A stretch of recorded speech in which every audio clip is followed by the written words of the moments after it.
Oh, yeah. Oh, shit. Baby. Yes, I like to cuss in my friend.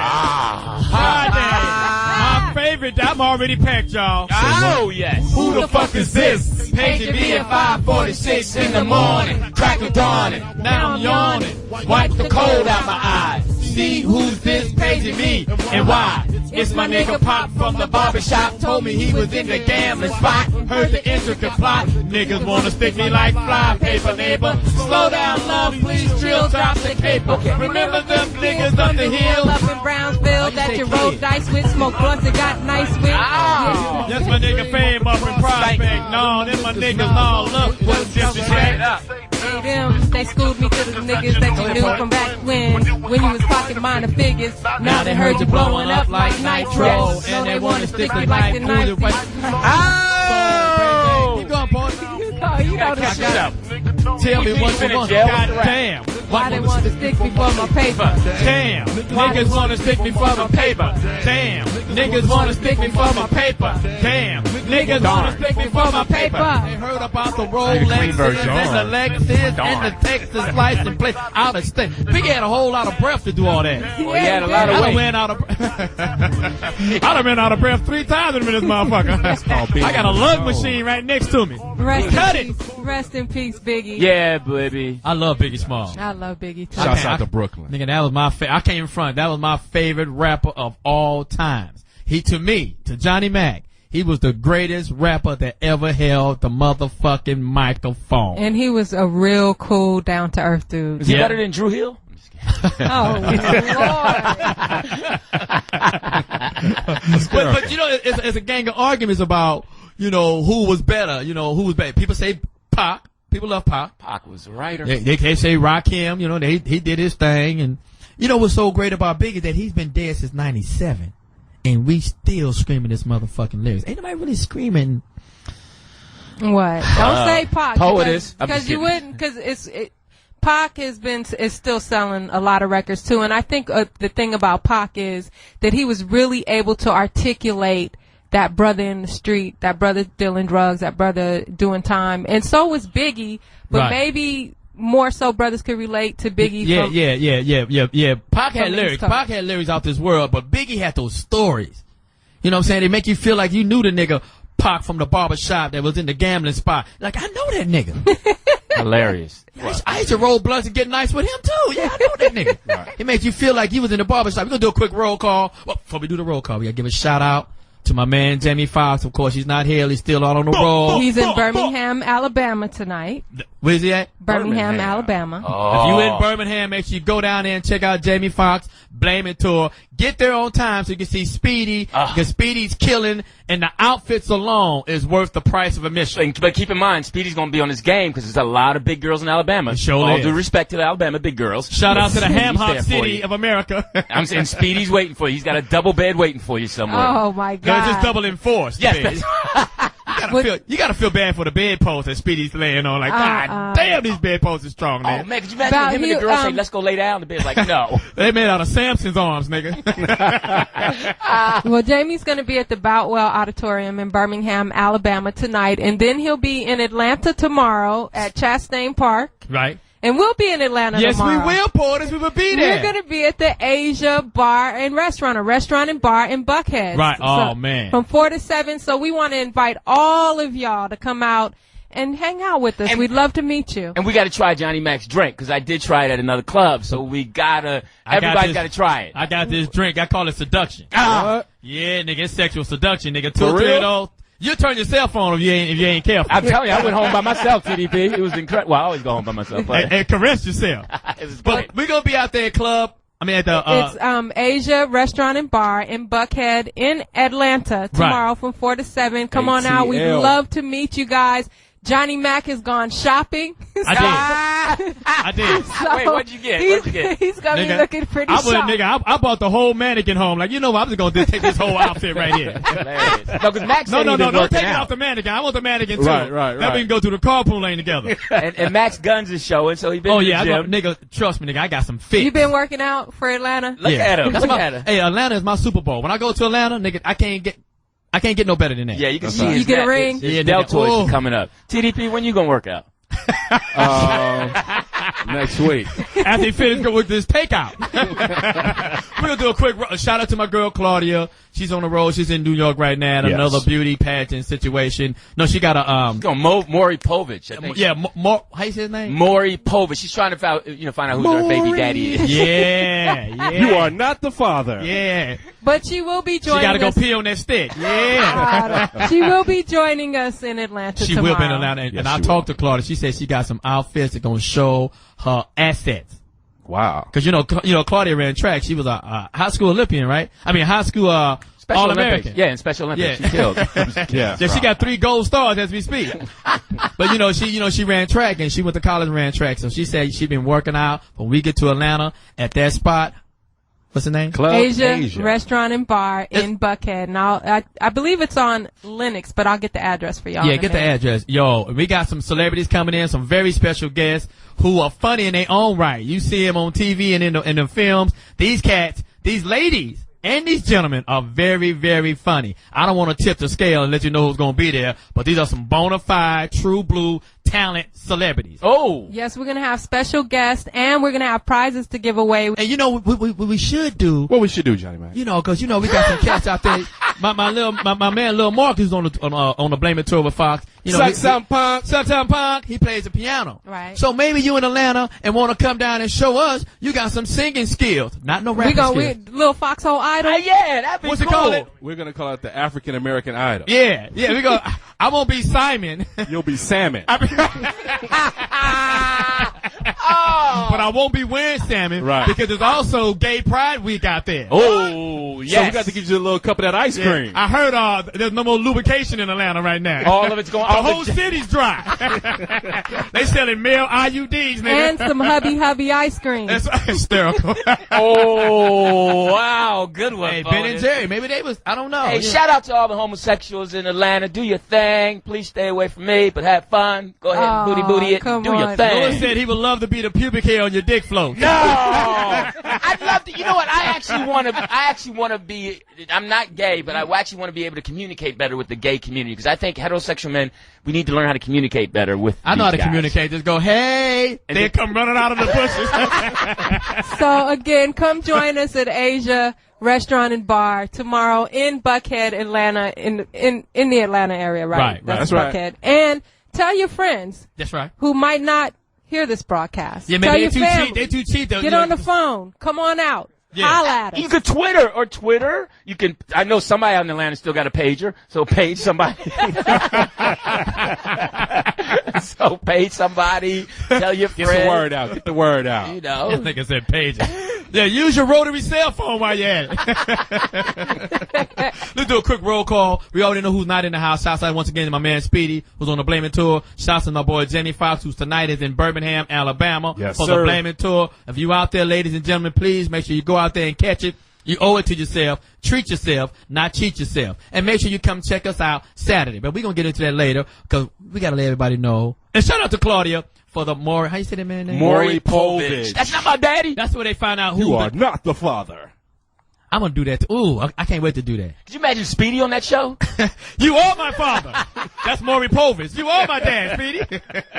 Who we got over here? My man, 10 grand. TDP, a.k.a. Buttercream, Mr. 3 Knots, bitch. Shouts out to Serena and Venus for being part owners of the Miami Dolphins. Yeah, I like that. Congratulations. Let me get some ladies. tickets, Serena. That's right. I know you personally. I need some tickets. That's right. I need some goddamn tickets. You know Serena? Yeah, I know a lot of people, Paul. I've been around. Oh, okay. Yeah, I'm like an old herpes bump. I'll pop up anywhere. I didn't know I had this bump. You didn't know I was in this club either, nigga. Calm down. You'll go away in 3 weeks. Yeah, calm down. Just don't kiss nobody in the mouth. Over here we got, she's covered up today, but she says she's been shopping There too. it is. Who we got here? OG Poetess. Smoke weed every day. Now, Poetess, how are you going to get your marijuana smoke to Atlanta? How you going? I'm not bringing any marijuana Good with for you. me. Good for you. I got some hookup out there already. I know I'm playing. I know your lungs be screaming. I'm playing. Jokes.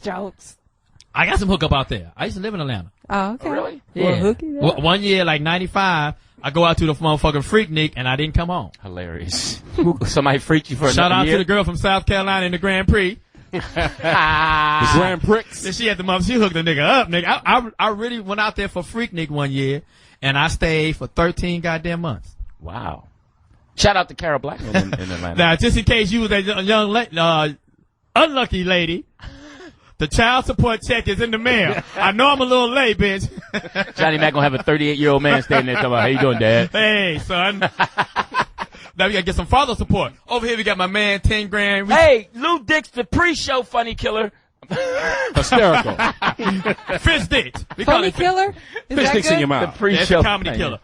Fish sticks. Pre-show. Lewis, you know what? We looked you up on YouTube. We saw you on please, YouTube. please. You performed at the Apollo. You Killed did. it, You was killing. Oh, Was that, killed it, you said that Apollo was legend. 91?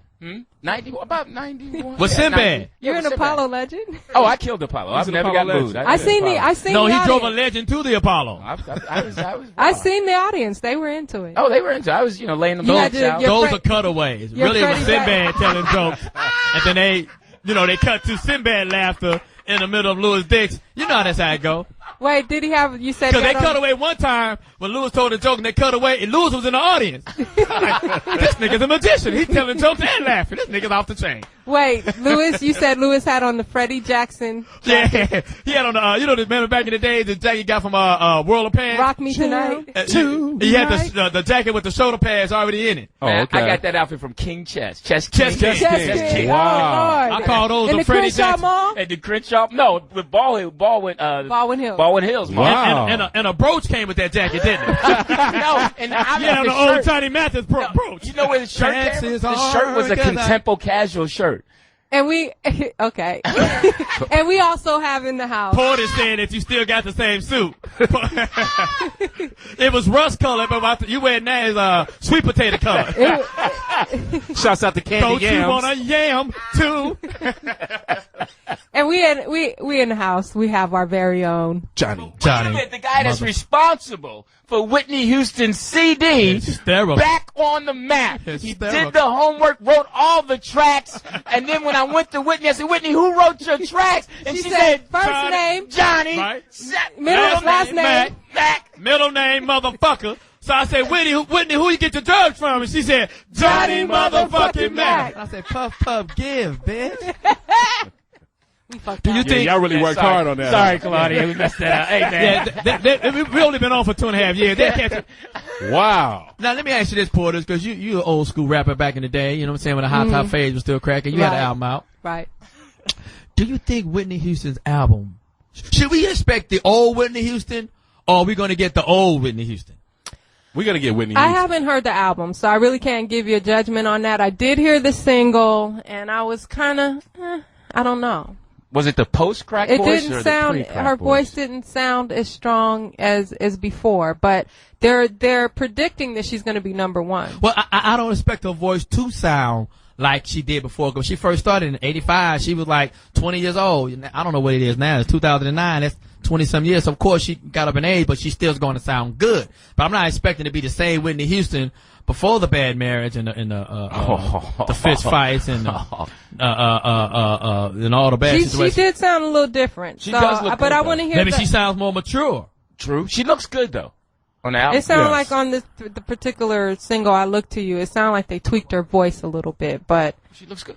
but that's what they're Yeah, doing with she all looks the hot. singers now. Yeah, so so I don't know. She's always been a very beautiful woman. I always did respect Whitney Houston. I think she was pretty. Well, they're saying that she's clean and sober now. That's the Hysterical. first thing. That's the good thing. and I'm that happy she's, for her. you know, Yes. and then she is looking really good. And so the album came out Tuesday, and they're predicting it's going to be number one on Billboard's top 200. she got like any performance coming up? Like she gonna be on tour or something? Well, she did Good Morning America. She's doing the season opener to Oprah Winfrey, so we're going to be seeing a lot of Wow. Whitney I in a love minute. Oprah. Whitney Houston, come to Atlanta tomorrow. Let's get Yeah, this Yeah, let's cracking. rap. Yeah. I talked to Whitney Houston several times. We was doing the Jamie Foxx show. She used to come down. She came down a couple of times, and we was at Miyagi's doing karaoke. It sounds crazy. We was at Miyagi's doing karaoke, and Whitney Houston came in and sung that song, "I Will Always Love You" for free. Yeah. Really? Nigga, she killed it For free? for free. I took the microphone and threw it in the water because I think nobody else should be able to Hilarious. sing after she sung. Right. No, really, I threw the whole microphone right in the water. Yeah. I threw it in the little fishes and everything.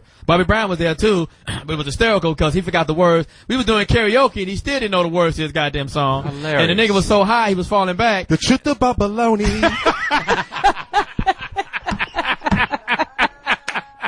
How'd it go, I TDP? like joke of the day. The bologna. When you make the sandwiches. We had to hold him up on our shoulders, Portis, because he was so high. Right. And, you know, he couldn't perform and stand up at the same time. So we was holding him up. I know. The guns. Johnny Mack is holding Johnny his arm Mack up. is looking like he's holding a baby. Yeah, he's got his gun up. His bicep is up. I have been working out, you know what I'm saying? Just in case the girl in Atlanta ain't what she used to be. Because I ain't seen this girl. You ever got like a girl you ain't seen in a while and you show up?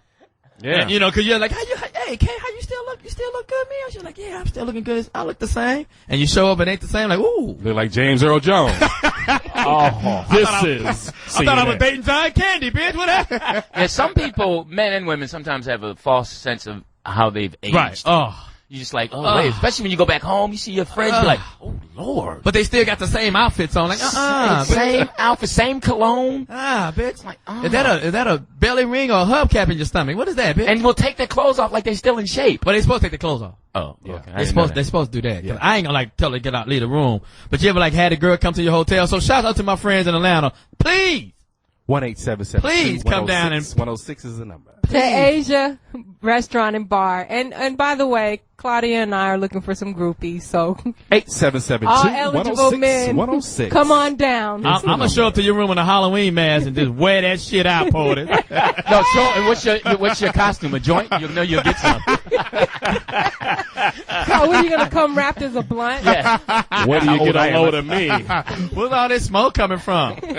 So we got some great hot topics. We got some, like once again, we're gonna be in Club Asia. You know what I'm saying? Oh, it's not a club. It's Asia Restaurant and Bar in Buckhead, and the actual address is 3500. But when we're done, it's going to be a club. 3500 Lennox Road. yes. So, And make sure you get there because, like I from said, 4 to 7. 4 to 7, like in an Atlanta Housewives, they always arguing and fussing and fighting. But I like the fact that they friends ain't really friends. You just friends for right now. And I heard they might drop by tomorrow. I heard they might drop by. So Two of them I know. Two of them I really? know, the friends of mine, because the Lisa girl used to live in L.A. and then Candy used to be in Escape. Escape. Oh, really? Thank God she did escape. That girl Nene, she crazy. I liked Escape. They were the bomb. I thought they were good too. They were good. I didn't like that shoe.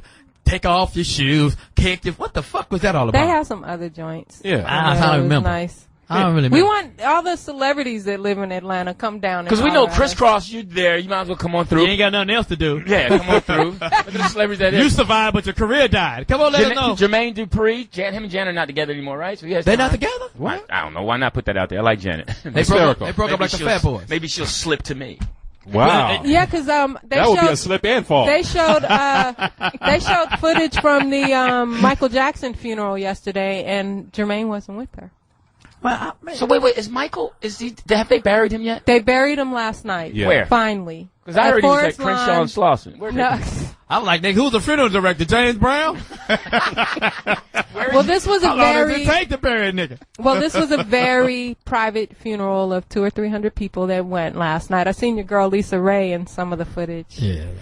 I love Michael Jackson. Did she have all white on? Yes. She had on, of course. That's her And thing. I like that. But, I mean, it's the funeral. I mean, thank you, Mike. Well, maybe How she about off-white? maybe she was wearing white, but she was in the shadow all night. Hysterical.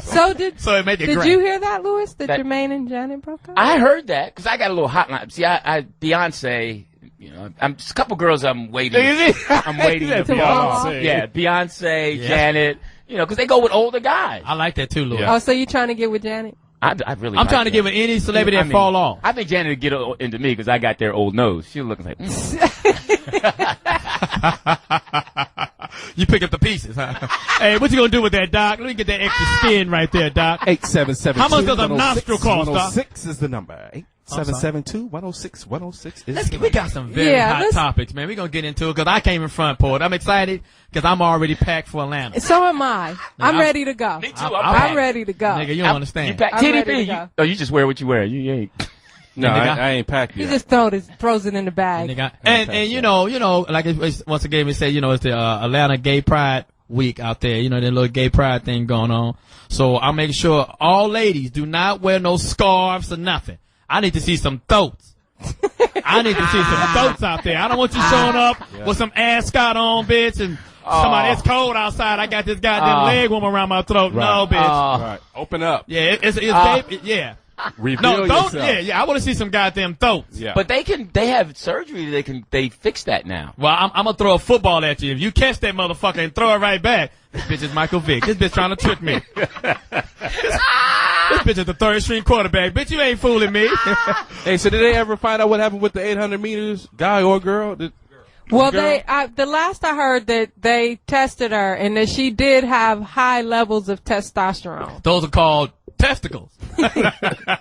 So she's a girl. And that she was so disenchanted by the whole scenario that Disenchanted. she Break that down. meaning that she was She was like, hurt. fuck them. I don't even want the award. Wow. But no, but she, Well, it's got to she's be a girl. So her gold medal was pink. Did you guys hear about the pastor in Arizona that preached Tell us about the pastor. Well, there was this pastor, motherfucker. Stephen Anderson. He delivered a sermon titled "Why I Hate Barack Obama." Every time I read this story or hear about this story, it makes me cringe. Do tell. Tell us about the story. Well, this so-called pastor told his parishioners that he prays for President Obama's death. What? He is standing by his sermon, and he continues to encourage them to keep praying until Obama dies. Wow. So, hold on. He says he doesn't believe in killing, but he's praying that Obama gets brain cancer like Ted Kennedy. What? I mean, where do we draw the line? I know there's freedom of speech, but my goodness. Oh, well, hold on. This is a preacher? This is I'm the sorry. preacher. This is a pastor. A pastor. This Yeah, is a you're right. pastor. What's his name again? Anderson. Stephen Anderson, who's Right. praying. His sermon was "Why I Hate President Barack Obama." So that's a hate speech, right? Right. He prays that Barack Obama gets stricken with brain cancer so he can die like Ted Kennedy, and I hope it happens today. I want the callers to chime in on that. Hit us up at 877-2106-106. If you heard your pastor How spewing this in church, would you walk out or what would you do? Let's just first of all, let's just talk about a preacher. Right.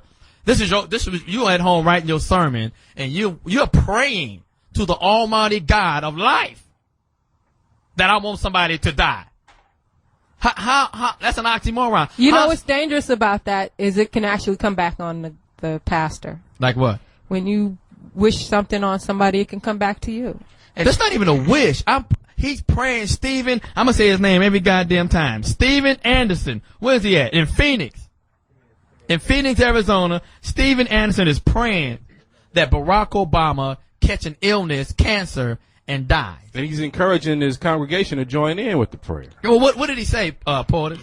He was basically saying, I'm going to pray that he dies and goes to hell when I go to bed tonight. That's what I'm going to pray. That's what he told his congregation. But the man is now being investigated by the Secret Service. And if you guys remember, I bet you changed that prayer then. Because when them niggas show up, nigga, somebody's going to jail.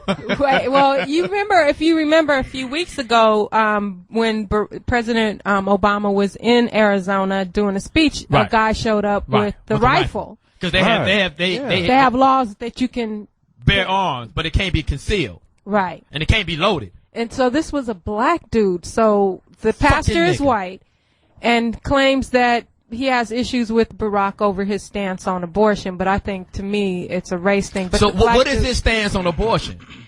Whose stance? Barack's? No, the hunky. Well, the pastor feels, life. I mean, he's a pastor. He believes So in he's right to life. pro-life. Yeah. So I'm pro-life, but I'm going to pray for you to die. Yeah. How stupid is that? Well, the one thing we have to acknowledge first, the man has the right to say that. But I agree with you that his followers might take it and go another way. So I'm wondering why the other pastors and preachers are not speaking against that towards him. Hold on, Lou, because you said, we were talking about this earlier, you said he has the right to say whatever he has the right to say. You Yeah. said he has the right to say that, but we looked it up. Well, actually, Porter's looked it up because my GED don't cover the internet. So Porter's looked it up, and this is what you, as a president, what you can't say about the president. Go ahead on, Porter. Okay, and I'm reading this. A person can be found guilty of that offense only if all of the following facts are proved beyond a reasonable doubt. And this is the first, that the person uttered words alleged to be the threat against the president. Mm-hmm. Second, that the person understood and meant the words he used as a true threat. and that the person uttered the words knowingly and willfully. So I want you to call in and call us 877-2-106-106. Is this a threat? And I do believe that this man understood what he was saying, because most people, when they pray something, and when I'm preaching something, I understand what I'm praying, and I understand what I'm preaching. And he's but if you're a pastor, you're supposed to be preaching on how to get eternal life, how I can live forever, and how I can see God in peace and joy and all them other good things. But I'm praying for another man's death, and I'm making fun or ridiculing Ted Kennedy and all the great work he did for the United States citizens and for us African Americans, and he was a great senator. I'm praying for his death. Yeah. Let me go on to finish it says a threat is a statement expressing an intention to kill or injure the president, and a true threat means a serious threat as distinguished from words used as mere political argument, idle or careless talk, or something said in a joking manner. So you can't even joke about killing or hoping that the president passed. Well, it says distinguished from, so I guess it would be distinguished from a joke to serious. Oh, we have a phone call. We got my man Wayne from California. I don't know what city you're in, Wayne, but what's happening? What's cracking, Wayne? Weigh in on this. How y'all doing? Foxxhole. I'm in Santa Ana right now, but I live in Phoenix, and when I get home, I'm going to see about this pastor myself. Okay. We got some other. Are you armed? Well, Take God with you. Ain't no doubt that I'm good at what I do for shooting. I ain't worried about it. I ain't gonna do that. Okay. But I'm gonna say this. I do want to go talk to them about the situation that I got some other folks that's gonna do some boycotting with that man. We're gonna talk to that also idiot that was walking around with the gun when Barack Obama was there, because he's also one of his parishioners. Wow. And he's a brother, and the brother, he was on TV saying that he hopes Barack dies sooner than later. Well, my thing is that he's listening to that man wholeheartedly, so somebody else is going to take that into another way of thinking they're the Christ, Antichrist, whatever have you, and go take this man out, and try to do that as well. I don't dig that at all. So let me ask you this, Wayne, because you live in Phoenix, you go down there and speak to my man. Is this going to be hopefully it's going to be a peaceful speech that you're going to deliver to Stephen Anderson? Because I think it's wrong for, I don't want one evil to be one up on another evil. So what is your plan on speaking to this young man? Well, my thing is actually for people, we're going to either boycott or try to, we like to be able to shut him down as far as the ministry goes, Well, I heard that people are bugging out and do the right thing. Well, I did hear that they boycott Sal. Boycott Sal. I ain't going to nobody's jailhouse unless it's my family, okay? I can respect that. But I hear they are protesting outside of this guy's church. Well, that's really good. People out there. I want to bring a whole bunch of them out there, because I talked about it on here. I also want to talk about it on Warren Valentine's show. Well, good. All right, well, good for you, Wayne. Thank you. Good for you. And like Johnny Mack said, make sure it's peaceful and you don't cause any harm to anybody, so we can do it the right way. And I respect Wayne sounds pretty intelligent. I think Wayne gonna go out there and do the right thing. And if you are protesting, he's just gonna rally the troops and power in numbers. As they should. Show we're not having as they should. Yeah, I mean, but sometimes you just gotta bust a motherfucker in the mouth. That's just wrong. Oh, like my man from Boise, like Oregon did from Boise State. Yeah. Sometimes you gotta bust a nigga in the mouth. Did you see that? That was. Niggas going to healthcare rallies and getting fights and shit. Did you see my man dropping? Yeah, I saw it. Oh. We got another phone call already. We got my man Jason from the NYC. What up, son? What's good? What up, yo? Hey, well, first of all, listen, there's a video I saw the actual video, and the scary thing is that while he's talking, the people in the church are actually agreeing. I mean, you see their heads shaking, they're agreeing. Right. And what all he's doing is really he's planting the seed. He's not going to go out there and kill himself, but he's planting the seed. And his parishioners, they believe in him. I mean, they're taking every word he says, and I'm telling you, it's going to get crazy. That's a cult. What I will hope is that the black folk out there, because in Phoenix, I got to admit, I've been out to Phoenix a couple times, and there's some tricky black folk out there. I don't see nothing happening. So not to mention, it's the same church that endorsed McCain and that he actually spoke at. I don't see any black folks saying nothing or anything. So my brother who just called talking about the protest, ain't gonna happen. Well, let me say this, Jason, is that sometimes what we got to do before we protest, we got to get our plan together. I think that and we don't want to make this a black and white thing. Anybody, I'm not going to pray for anybody to die. Black, white, Hispanic, Asian, whoever case may be, except my baby mama. But other than that, I'm not going to really pray for anybody to die. Christ is about living. That's from my understanding. I ain't been to church in a long time. I forgot what day it's still on. Is it still on Sunday? I thought they moved it. No, it's on Wednesday. Okay, cool. Right around after Speedy's Comedy Corner. We'll get into that later. We'll get into that part later. But I don't want nobody to pray that nobody dies at all. That I don't understand that prayer. I think you're supposed to pray to Jesus for life, health, strength, all the good things. Now, what was this young man, Steven Anderson? What was you praying when fucking, what's the dude's name? Bush. What was you praying when Bush was in the fucking office? Was you praying then?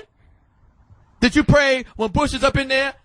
When Bush was in office and anybody pray? The sad part about Bush, remember when they kicked him out when it's time for him to leave the president's office? Didn't nobody say bye to this nigga? I know.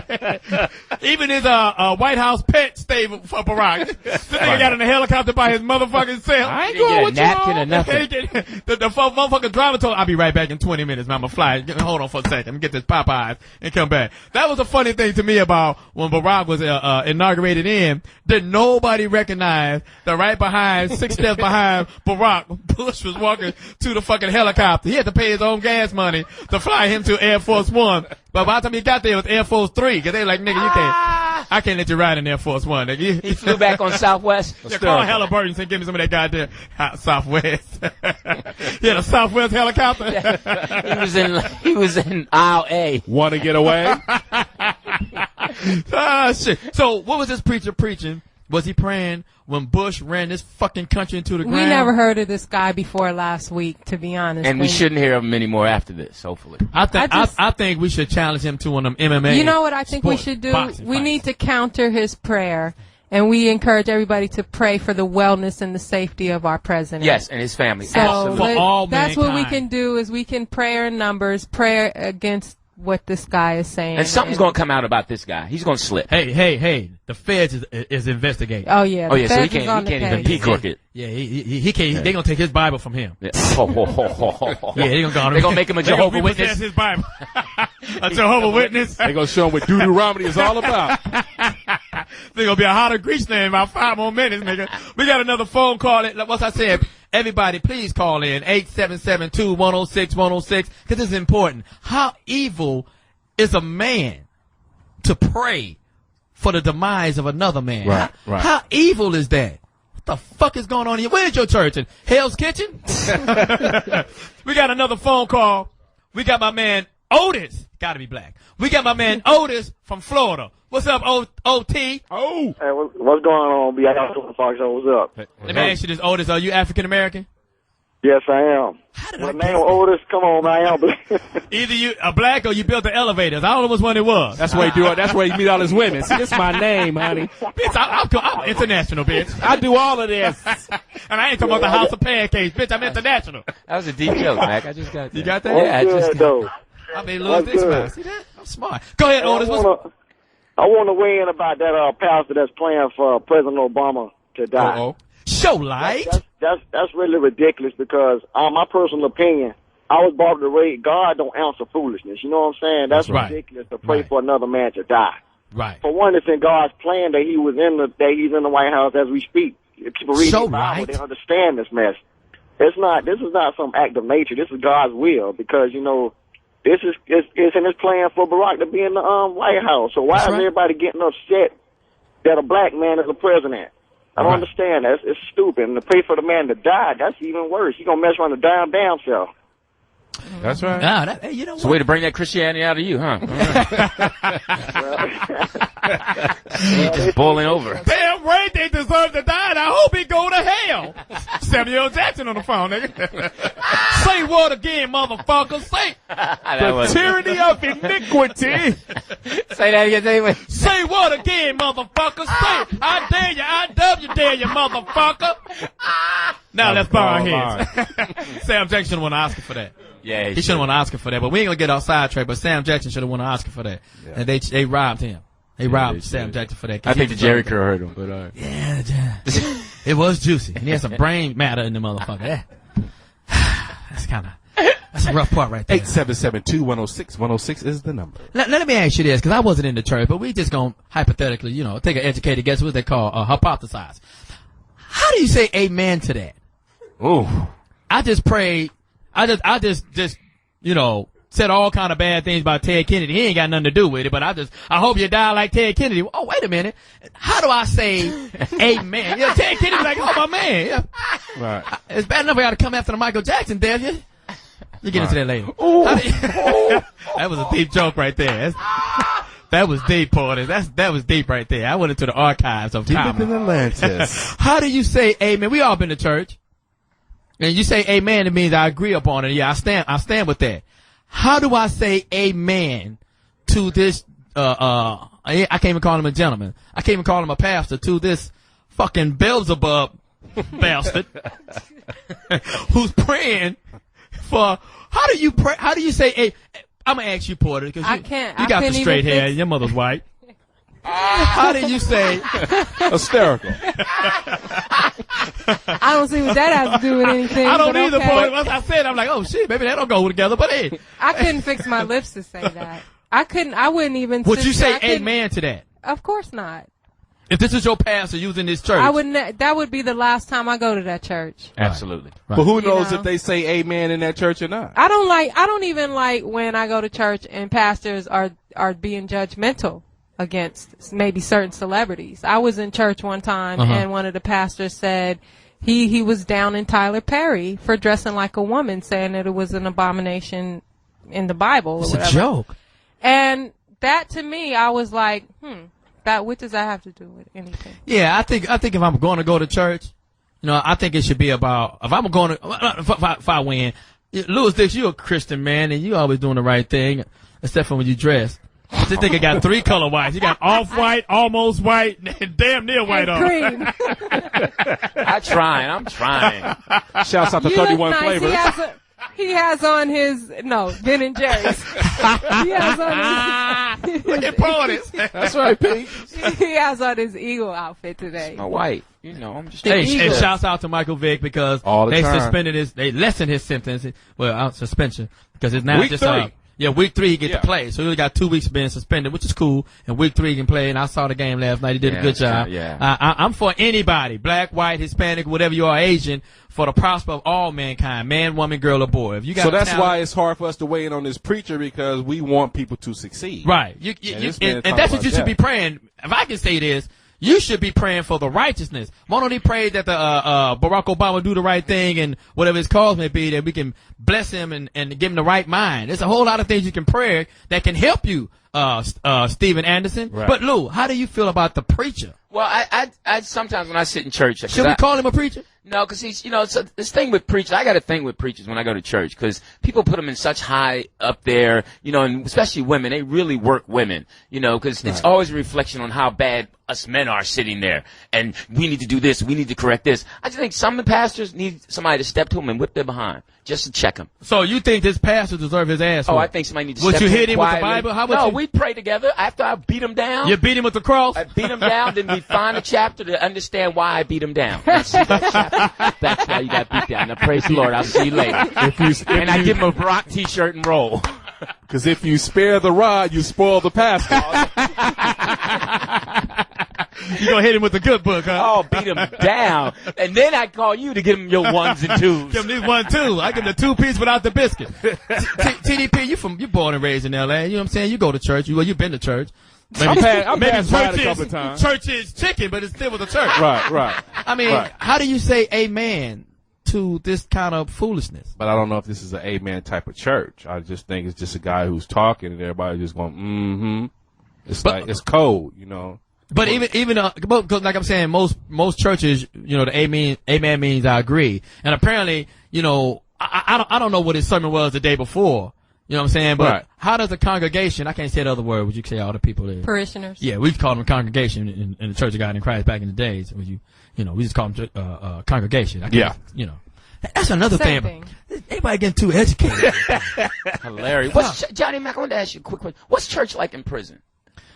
You really don't bow your head. You just you keep your head on the swivel because You don't want no nigga to mount you while you about to get into prayer.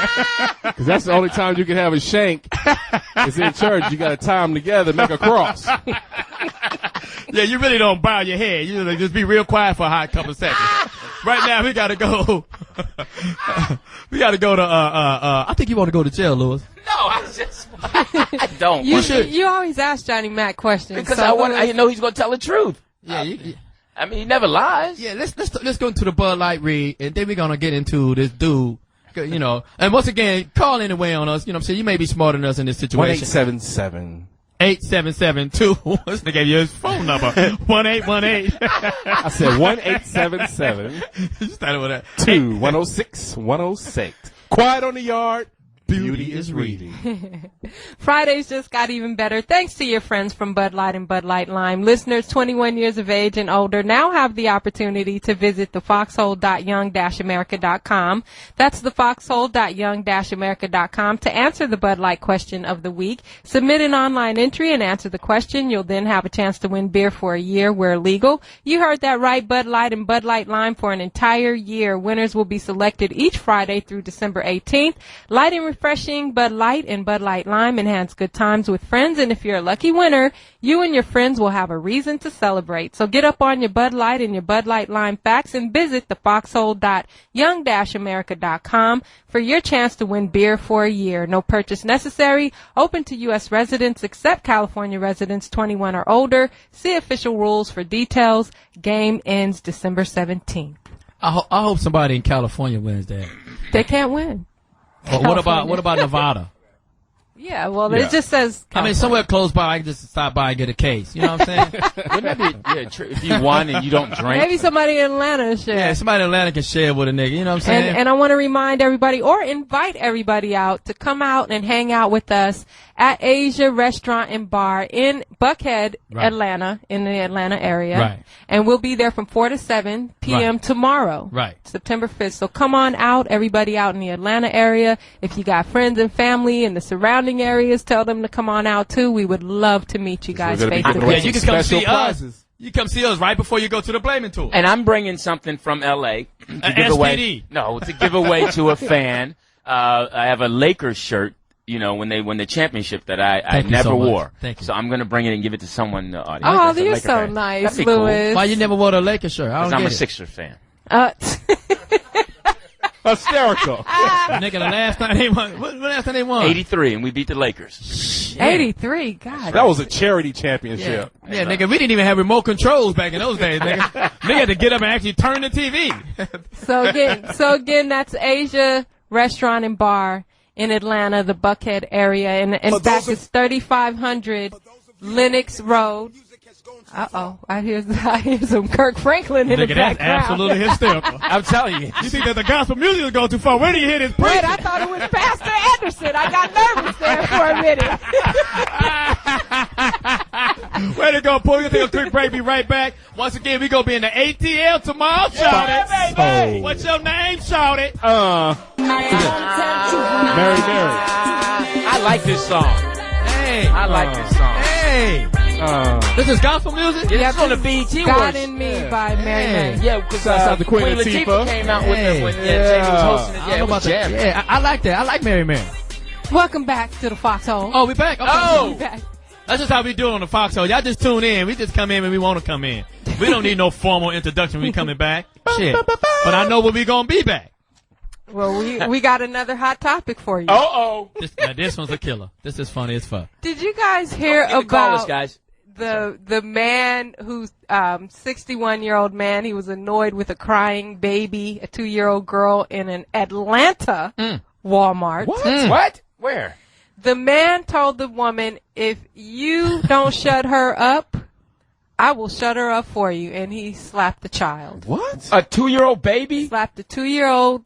That's fucking hysterical. 61. He must have like a brain problem. This nigga hearing aid was ringing like a motherfucker. Well, they said that the man was annoyed when a crying 2-year-old at an Atlanta Walmart slapped the child several times. What is several? Probably about 3 or 4 times. After warning the toddler's mother to keep her quiet, a police report said that the stranger hit the girl at least 4 times and said, "See, I told you, I would shut her up. That's hysterical. Oh, he had a He flashback. actually was charged with felony cruelty to children. I guess so. Why? But wait a minute, He no, slapped a 2-year-old child. and nobody stepped in. The daddy couldn't have been there.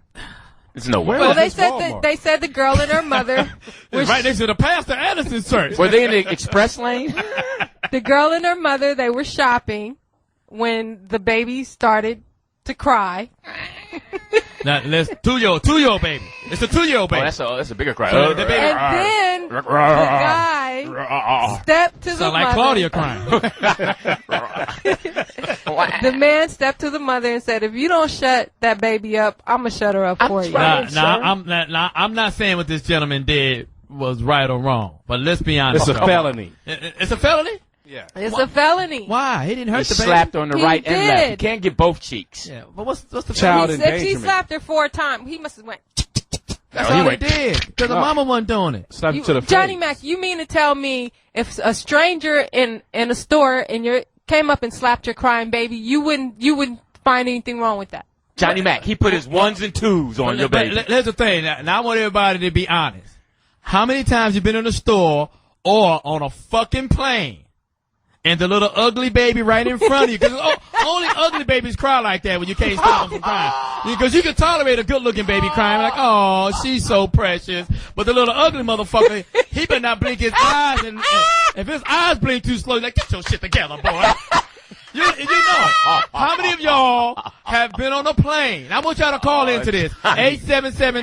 8772-106-106. How many of y'all have been on a plane or in a store or somewhere in the line at the bank when a 2-year-old baby, this ain't no infant baby, when a 2-year-old baby, little ugly baby, keep crying, what do you say to yourself? You say to remember back in the day you gave the little baby the little silent pinch? I'm the only nigga that ever pinched the little ugly baby.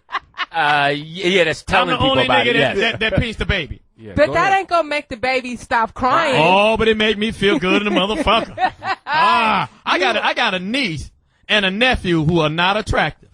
You know what I'm saying? Johnny They're not Mack. gonna They're make like, Johnny everybody's Mack. baby. They ain't gonna make it. Everybody's baby is beautiful, Nigga, right? I've already bought the boy a guitar and the little girl a piano. I've already got them some tools. Oh, so they asked for in Simpson? Yeah. There's peaches in her right now, nigga. Ain't no mountain high enough. Because these motherfuckers ain't really good looking. And I still, when the little baby kept crying, you know, when the mother had turned her head, it's my sister. She had turned her head. When she turned back, the baby was, ah! Now, what's going on? I don't know what's wrong with this baby. I pinched that motherfucker. Wow. Because that baby wouldn't stop crying. I couldn't enjoy myself. Johnny Mack, Now, you are so wrong. I was on a Delta flight. God damn it, it's the red eye going to Atlanta back Shout in out the day. to Delta, flying us to Atlanta. My sister, Hey. shout out to my sister Anissa. She hooked me up with a ticket, and I'm on the red eye. You know, you catch the red eye because I'm halfway been drinking. I've been drinking a lot, and I'm gonna go to sleep. And I see this fucking baby. Show your ride. I see this lady come on with a 2-year-old walking baby Can you and, dig it? and an arm baby. And the motherfucking arm baby is wailing, nigga, crying like a motherfucker. And I'm looking at this kid, I'm looking at this lady with this baby, and they coming further and further to the back. I'm like, ain't this about a bitch? And sure enough, she sat right next to me. And what did you do, Johnny And then the Mack? baby cried louder and louder, like she ain't never seen a nigga before. This baby was crying and crying and crying. And I said, when I get this chance, when she put the, you know, because you always put the blanket over the baby. Can you when dig it? she You put gonna that, pinch the when shit she out of put that motherfucking blanket over that baby, I eased my light-skinned hand underneath that blanket and Show caught them. her right on the thigh piece and pinched that baby. Oh, man. You motherfucker! She needed that. But what I did do also, I felt so bad for the mother. I picked the baby up and I walked the baby up and down the aisle for 4.5 hours. But the Show part your that made ride. me mad when I came back, the goddamn mama was asleep. Wow. What the other I'm baby? over there burping the baby and everything. I was like, what the fuck? How's the mama asleep? That was But nice of you. who don't wanna sometime pinch or slap that crying ass motherfucking baby? I don't think Call it- in I don't think 8772 it's right. TDP. I No, know. because I don't think it's Johnny right Mack. TDP, you ain't never pinched or slapped a baby. Get the fuck out. No, this happened. We was at the movies, and his baby kept crying, and this dude said, "Come on, lady, put a breast in it." Put a breast in it. Funny as shit. We couldn't even watch the movie no more after that Funny line. part, it was an X-rated movie. You ain't doing no business. She said, "How you think I got this baby, nigga?" That's funny. Poetess, you're sweet as a lamb. Your middle name is Bambi. You know you've been somewhere, and that not so good looking baby was crying. You in aisle 6 at Home Depot. You just trying to get some goddamn nails. At Home Depot? I don't know. I've never been there. I don't do no labor. You ain't never wanted to. I ain't said you did do it. But and I asked God for forgiveness. You know, I called Pastor Anderson and said, pray for this. You know, you ain't never pinched or smacked a little baby when the mama wasn't looking. The fuck out of here. No, I've never done Nah, that. she done gave her that dirty look. Now, I've never done that, but I do find it annoying when people don't control their children. It's a 2-year-old baby now. See, but some of them, this nigga old enough to get a paper route. Tantrums in the store. right. I think you should beat down the parents. Because, see, if the kids see the parents getting beat down, they might act right. I'm whipping your daddy and mommy behind because you acting up. Because apparently, the gentleman must have told the woman several times, like, hey, because you ever see the baby that was just out of control crying, you know, you're 2 years old. He probably was crying over something. He maybe wanted a fifth of Hennessy and the mom wouldn't buy it. I don't know. They in Walmart. It ain't no. I just know if somebody came up and hit my baby in the store, it's on. He's a Oh, he's goner. beaten down. Why don't you say thank you? Maybe you can't control your baby. No, me and the baby. Maybe your gonna be baby beaten is down. unruly. Nah, I would have issue with a stranger coming up and smacking But my he baby. told you, this gentleman. I don't care if he told me 1,000 times. You don't put your hands on my child. But his nickname is Slappy White. What would you? All right, but so Johnny Mack, honestly, what would you do? You got your daughter. She's crying. Somebody come up and slap her. I'd probably do some physical shit. Of course, Johnny Mack. Even if he. Well, I don't know if I get physical with the dude, but he at least got to pay for the groceries. Now, I'd be goddamn if you slap the baby and I got to pay for this ham now. Then had a baby run over to get some more cherries. At least something. You got to do something to pacify me. Yeah, I think you just can't put your hands on someone else's child. And you're wrong for putting your hands on somebody's child, but I'm serious right now. Nobody in here, Poetess, Lewis Dix and TDP, you ain't never wanted to slap somebody or pinch somebody else's baby. No, I don't think you should whip kids, but legally I think you can trip them. Have you ever wanted to? Oh, yeah, I'll trip a kid in a minute. Make it look like an accident. Oh, my God. God. Oh, he fell. Oh, my God, get up. Oh, yeah. Hey, manager, there's something wet over here. Oh, yeah. Kid can't negotiate tricks. He's falling and he can't get up. This is stupid. But that's comedy, you know, because when kids are trying to walk and then you trip them up and you see them trying to balance and they fall out, that's hysterical. And Porter's friend is looking at me sideways because I said I pinched the baby. I pinched a lot of babies. Yeah, Johnny, that's something, man. The girl I pinched a lot of babies. I don't give a fuck because you need to learn how to control your baby. Your baby should not be crying. You're going out to the bank and you know I ain't got nothing but $18 because if I had 20 I'll be at the ATM. Right. I ain't got nothing but $18 and I'll be goddamn I gotta get 16 out of here and hear this motherfucker cry. Wait, Johnny Mack, you're going to send the parent to jail if you do that. Because the parent going to get home, the baby's going to have a big mark on their thigh, and the parent's going to go to jail. She don't know me. I'm already gone. That's what I'm saying. They're going to think the parent did it and arrest the parent for child abuse. That wasn't nothing but turbulence. I pinched that baby. Nigga. I've been known to pinch baby. We got phone call. You know what I'm saying? And once again, weigh in on this. Maybe I'm not cruel, but maybe my way of disciplining a child is different. Maybe I think because the mother ain't doing her job by whooping his ass. Oh, my daddy had 10 kids. He said he used to whoop us. He called them arm babies. He would take a wet handkerchief and whoop us in my mama's arm. Now, goddamn it, I know what a good ass whooping can do. I ain't had Gerbil since. I've never heard of that. Was the handkerchief silk? Sometimes that's how you gotta discipline your child. Yeah, Right. I agree. You can't have your goddamn child in Walmart. I have to discipline my child, not the stranger. Well, he was 61. His hearing aid, maybe he had a pacemaker, and maybe you making this shit go up and down. Give me a lot of shit going on with this gentleman. You never know. We gotta straighten this out when we get down there. Yeah. If you dude, show up at the goddamn where we gonna be at and bring Asia's restaurant and bar. and bring your in pip Atlanta. hand with you. Bring your pip hand with you. Buckhead. We got a call from my man from L.A., Big Kev. What's up, Big Kev? Hey, Foxxhole, what's up, y'all? Hey. What's cracking other than a crack of your ass? Johnny Mack, you was a Yes, crazy sir. motherfucker, dog. Thank you so much. Did I say thank you on But that? hey, weighing in on that shit, if that motherfucker would have put his hands on my child, dog, he wouldn't need no lawyer and shit. I'd need the lawyer. Right. Because I'd have stomped the mud hole in his ass and walked it dry. And walked it dry, nigga. That's a cold line. Nigga. Great line. Woo! Nigga, you should have been in the mat. What did he say? He said I would have stopped the mud hole in his ass and walked it dry. And walked it dry, yeah. Nigga, use a cold piece right there. Yeah, we don't have to travel with that line. I seen the picture of the dude on the internet, man. He looked like an old Harrison Ford on steroids. Wow. Thank you for that. So the baby got a Star Wars ass whooping. A motherfucking Luke. It's all good. Luke Skywalker. Man. Y'all Hey, keep man. it up 'cause y'all doing things, dog. Thanks for the phone you, call, thank Big Kev. Appreciate it. And But- tell your friends in Atlanta, Kev, to come check us out. But here's my thing. Whether you hit that child or not, how many of us really wanted to see the crying ass baby in the mall or the crying ass baby in the bank or the crying ass baby on the plane and wanted to do something? It's wrong for you to put your hands on another baby, another person's child. I respect that. I understand that. Right. But the intent. How many of us in here wanted to put their hands on a little ugly? My thing is, what if the baby ain't good looking, Poetess? That doesn't make a difference. But that's what pacifiers are for. I wouldn't want to put my hands on the Or baby. veils. I wouldn't want to put my hands on the baby, but I might want to choke the parent. Yeah. What? See, you can't choke the parent because of the baby. That ain't your situation. But I think that'll make the baby stop crying. If they see their mother being choked, Being they shot. might, beat down. They might like, And in the middle of the fight, you say, "You're next." Not me. I'm out of here. Yeah, you gonna need some new teeth after this, Or motherfucker. check it out. You hit the mom now. If that baby cry one time, I'm gonna hit you again. That mother gonna make that baby. But they said that the gentleman, the man is definitely wrong for putting his hand on another person's baby. But also, I like to say this because we had the question last time. How I look at my child is gonna be different than how I view your child. Right. Right. You know what I'm saying? I don't want nobody to put their hand on my child. You know what I'm saying? But sometimes we see the babies. Yeah, everybody act like I'm weird. I see your friend Devon looking at me sideways. Sometimes we want to say, don't we want to tell the parents, shut that motherfucking baby up. Yeah. That bitch ain't got no control of her goddamn family. Now They got 2 or 3 true. kids. That's Get this motherfucking baby out here, bitch. Yeah, no, that's true. Especially How many times have you talked through your goddamn lips like a ventriloquist? Shut your goddamn baby up. That's true. It's annoying is when it happens. My mother was great at when that. it happens in church. My mother had the angry whisper. Listen to your ass down there. She had the angry whisper. She'd call you over to, you been in church, she'd come up and say, "Hi, Mom," again. You shut the goddamn noise. Mama, did you cuss in church, Mama? Jesus heard that. He didn't hear that, boy. You shut the goddamn.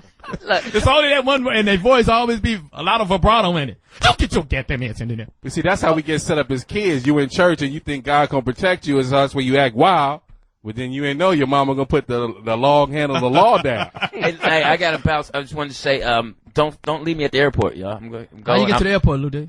My cousin's gonna drop me off, but y'all wait. Don't Drop you off where? at the airport after work. I got to run to work, but I want to tell all the ladies in the ATL I'll be there, dressed. What? So you going to the cleaners to get all your dolphin shorts out?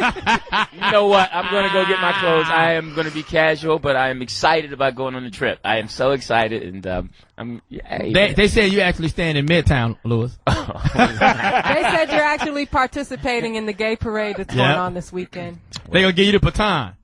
Oh, listen now. But they ain't say where they gonna put it at. I'm looking for a heterosexual woman. A heterosexual woman? I mean, I don't know if that's the right word. I never heard Okay, of it. Wow. Yes, I'm looking for a heterosexual woman down there. I look forward to, unless, that Kiwi is still working. What? The Kiwi, what is that? She's still on? She's from the ATL. Well, oh, you lying. You bringing her with you? No. Oh, no. Ridiculous. I'm recently divorced. Come on. Wow. It's time to Because play. you used to travel a lot doing stand-up. You went out on tour. Yeah, and So when you I might was- still have some of your old groupies. Emphasis on old. Nigga used to date Rosa Parks. See you later, Lewis. He did a Rosa Parks slam one night. Hysterical. Yeah, we got another phone call from the AT Israel. What? We got Tiffany from Atlanta on the line. What's up, Tiffany? Hello, Foxxholes. How y'all doing? All right, yourself. You gonna be there tomorrow? No, actually, I'm going to Mississippi tomorrow, so I won't be able to make For what? it. What you going there Johnny? tomorrow? Your voice What? is sexy. You got a great sounding voice. Thank you, Johnny Mack. I love you to death. I love you too. I love you. Did If I you wasn't consider married, phone? I You married? yeah, I'm married. Is phone sex cheating? No, phone sex is not cheating. What Only if you call collect. I'm gonna make sure I leave my number on the bathroom wall at Club Asia just so you can go in there and holler at the nigga. I'm gonna go in the girls' bathroom. Oh, you gonna do some freaky stuff, huh? That's how I get down with mine. Sounds good to me. Yeah, I'm gonna get on the motherfucking plane right now. I might have 2 lungs with me when I land. I'm getting on Oregon Airlines. But we want you, if you going, when you coming back from Mississippi, I might still be there. When you coming back? Tuesday? Send your cousins and your girlfriends to make sure they come down to the show, and we'll hook up and make sure they come down to the Blaming Tour and enjoy themselves at the Jamie Foxx concert on Saturday and Sunday. Okay. That's right. And call anytime you want to, Tiff. I'm gonna give you the hotline to this motherfucker. Hey, Did you have a I wanted comment to to make a make? comment too. Yeah, Okay. I want to comment about that white guy slapping that child. Uh-huh. I wish a motherfucker would put their hands. So ladylike. That's when you know the motherfucker from the project. That's a nigga saying, I wish a motherfucker would. No, I bet almost everything I have to tell you that it wasn't a black baby. But Tiffany, let me ask you this. No. Have you ever wanted to slap or hit somebody else's child for being unruly? yes, I have, but Thank it you. wasn't because the child was ugly or anything. Because you keep saying that if the children are ugly, you want to pinch them or something. But I don't think ugly children deserve the right to act up in public. Hey, Godzilla had a baby. And Godzuki. You tell Hideous to be quiet in this store. Calm down, Hideous. No, I'm just kidding. But still, it's been plenty of times I wanted to slap a kid, but I control myself. You can't hit other people's children. Bottom line. Have you ever been in public? You have children? Yes, I do. And your child was unruly in public? We wait till we get to the car. But I'm standing behind you in the goddamn Walmart line. I can't take it. I don't care if you was right in front of us in the Walmart line. If you put your hand on my child, I'm going to beat the shit out of you.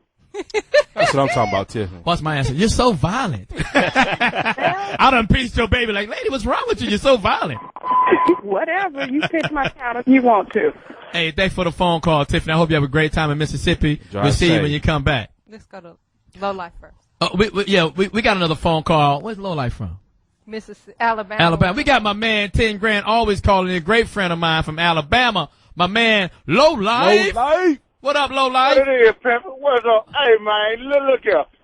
First off, we don't have them kind of problem, in the mall and shit, because we'll tell our turn in a minute. Shut the fuck up before I give you something to cry about. Yeah. That shit there, you know what I'm saying? And then, damn well, if you look back and see a white man slapping on your 2-year-old daughter, nigga, I'll whoop his ass with the thing that you separate the groceries with, you know what I'm saying? I'll be so mad, I'll hit his ass with that. You whoop the nigga's ass with your Ralph card. Hysterical, Low Life. Grocery divider. With the divider. But Low Life, let me ask you this. Have you ever been in public and you seen a child acting unruly and you wanted to spank that child? Yes, I have. Yes, Thank you so I have. much. Thank you. And I don't blame you. I do that same shit. Soon as the mama turn their head, piss the shit out the baby. Thank you so much. Thank you, Low Life. Thank you so much. I can't wait to come to your city. God damn it. We all have pieced that baby. Thank you, Low Life.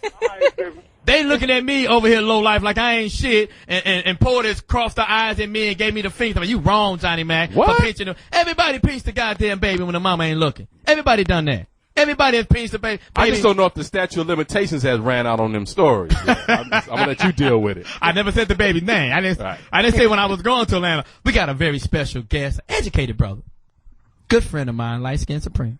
What? I respect that. Went to Harvard, graduated. That's right. He didn't go to Howard. All the niggas be like, What's wrong with Howard? Yeah. My parents went to Howard. I'm sorry to hear that. They cheated me out of some money. We get into that too. Oh, really? I did. And I don't really consider myself light-skinned. I consider myself caramel. Let me. Uh-oh. Well, I'm a dude. I can't Let's call another be dude clear. caramel. Caramel color brother with the broad shoulders.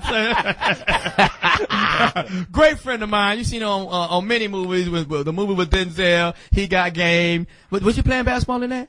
Oh, yeah, we played. Yeah. We played with Ray Allen. Yeah, and all those pros. Ben Baker. Denzel went to college and played ball, right? Denzel played ball in college, yeah, but that was a long time ago. Yeah, that's when they only had 3 teams. Yeah. My man, 10 Grand, I'm going to introduce him. Celebrity, great actor, very intelligent brother. My man, Mr. Hill Harper. Oh! Yeah. Yo, so. Welcome back to the show. Yeah, welcome back to the Foxxhole. It's wonderful to be here. Y'all are the best, so it's good to be back. I'm glad you come back. People come once, they never come back. Oh, really? They get scared away out of they get scared out of the Foxxhole. Huh? Yeah. No, I like that. To be back. Tell us what you've been doing lately and the reason why you're here and how you feel about the Barack thing and the preacher that is preaching that he hope he gets the cancer and shit. Well, I will take it one at a time. First, the reason why I'm here specifically is I'm very proud that my 3rd book is coming out. It's on pre-sales right now. It comes out this Tuesday. Good job. It's Good called job. The Conversation, and I'm excited about it. What I'm really encouraging folks to do, it's a relationship book, and unlike most relationship books that are written specifically, they're usually written specifically for women, trying to tell women what kind of behavior they should change, or whether it's a book like The Rules, or He's Just Not That Into You, or whatever, to so-called catch a man. This is a book written for men and women, and it's about opening up conversation and opening up communication lines between black men and black women specifically. And it's a book that I'm very proud of. It's my first book for adults. The other two, Letters to Young Brother, Letters to Young Sister, were for teens, and they're motivational books, and I was very proud. Both of those hit the New York Times bestsellers list. Oh. And so the bar is raised for this one. So I'm here trying to push people to Amazon.com, get them to, or BarnesandNobles.com or Borders.com, wherever they want to go. Pre-order the book, because we're going to do town halls around, and I'm going to come back on the Foxxhole to talk about where the town halls will be, but we're going to track the sales off the net. Right. And where we're getting the most sales, we're going to set up free town halls to hook singles together.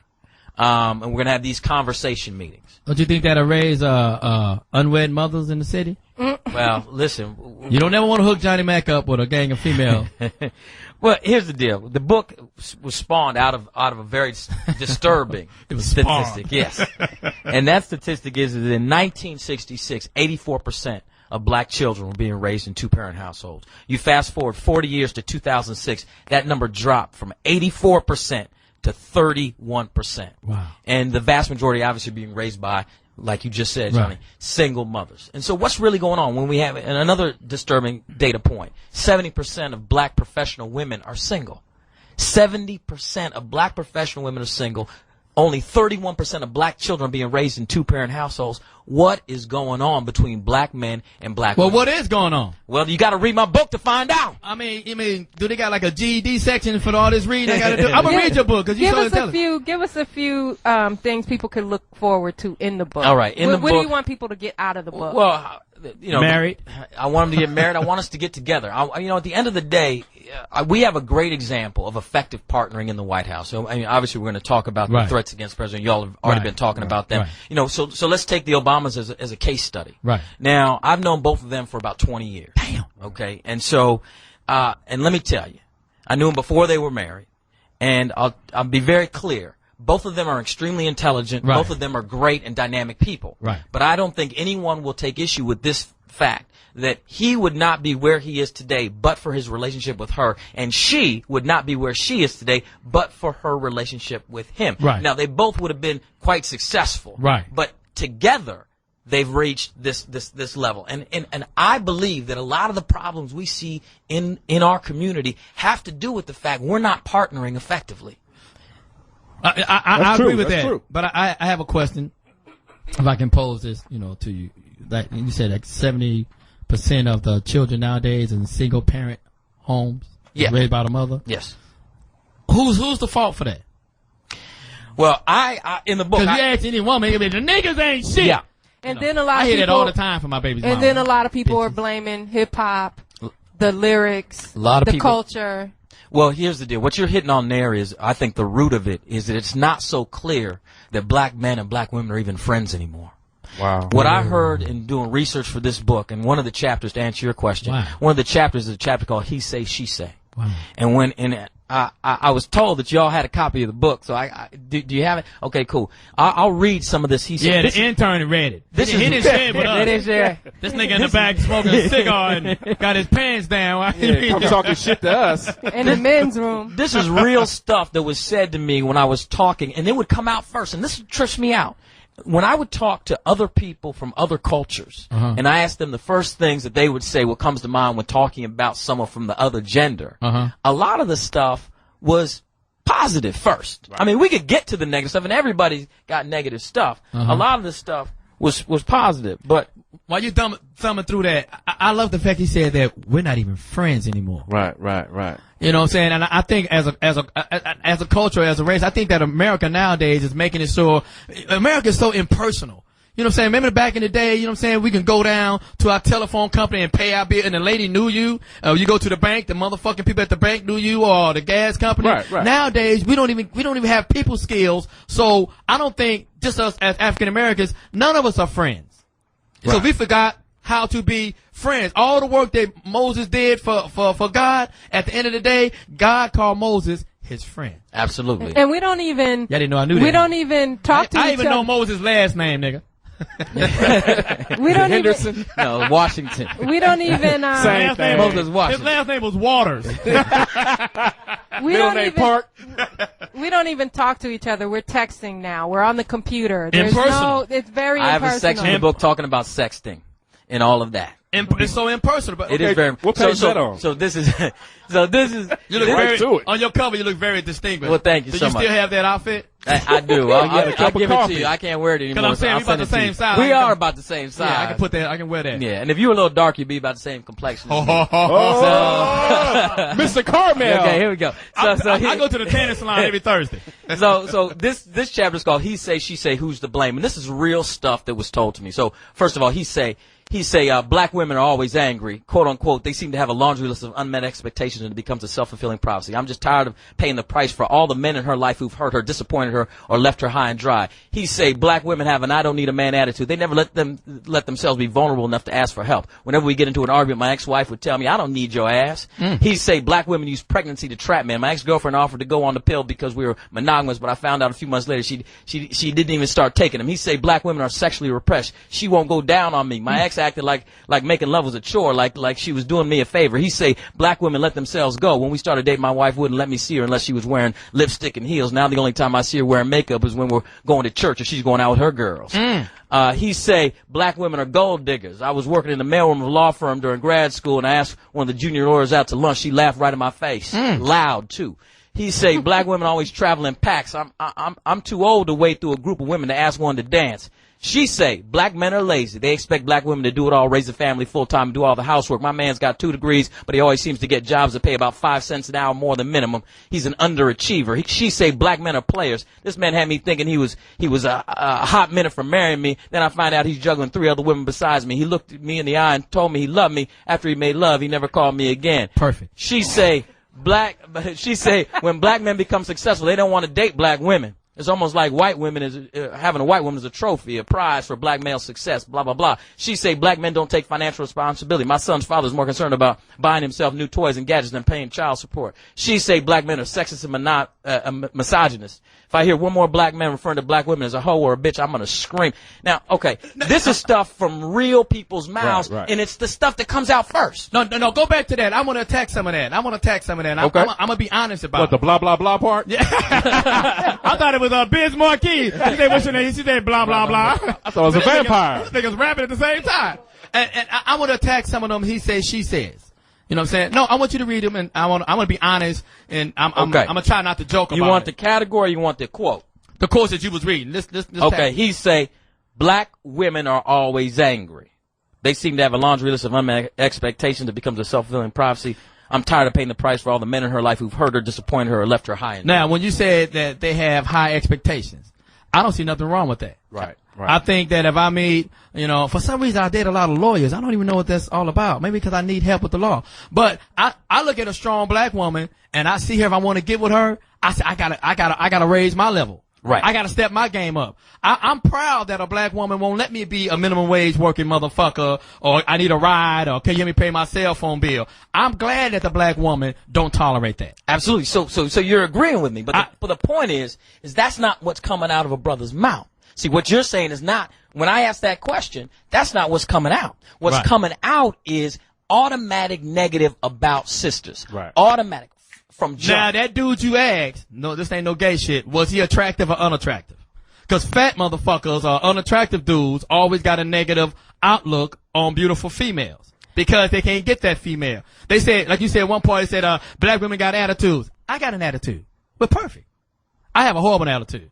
I once left a girl house in Oakland, California, because she kept turning off a sports center. She kept teasing me. She put it on for a couple of seconds and turned it back off. I left her fucking house and took the remote control with me. See, we both had attitude.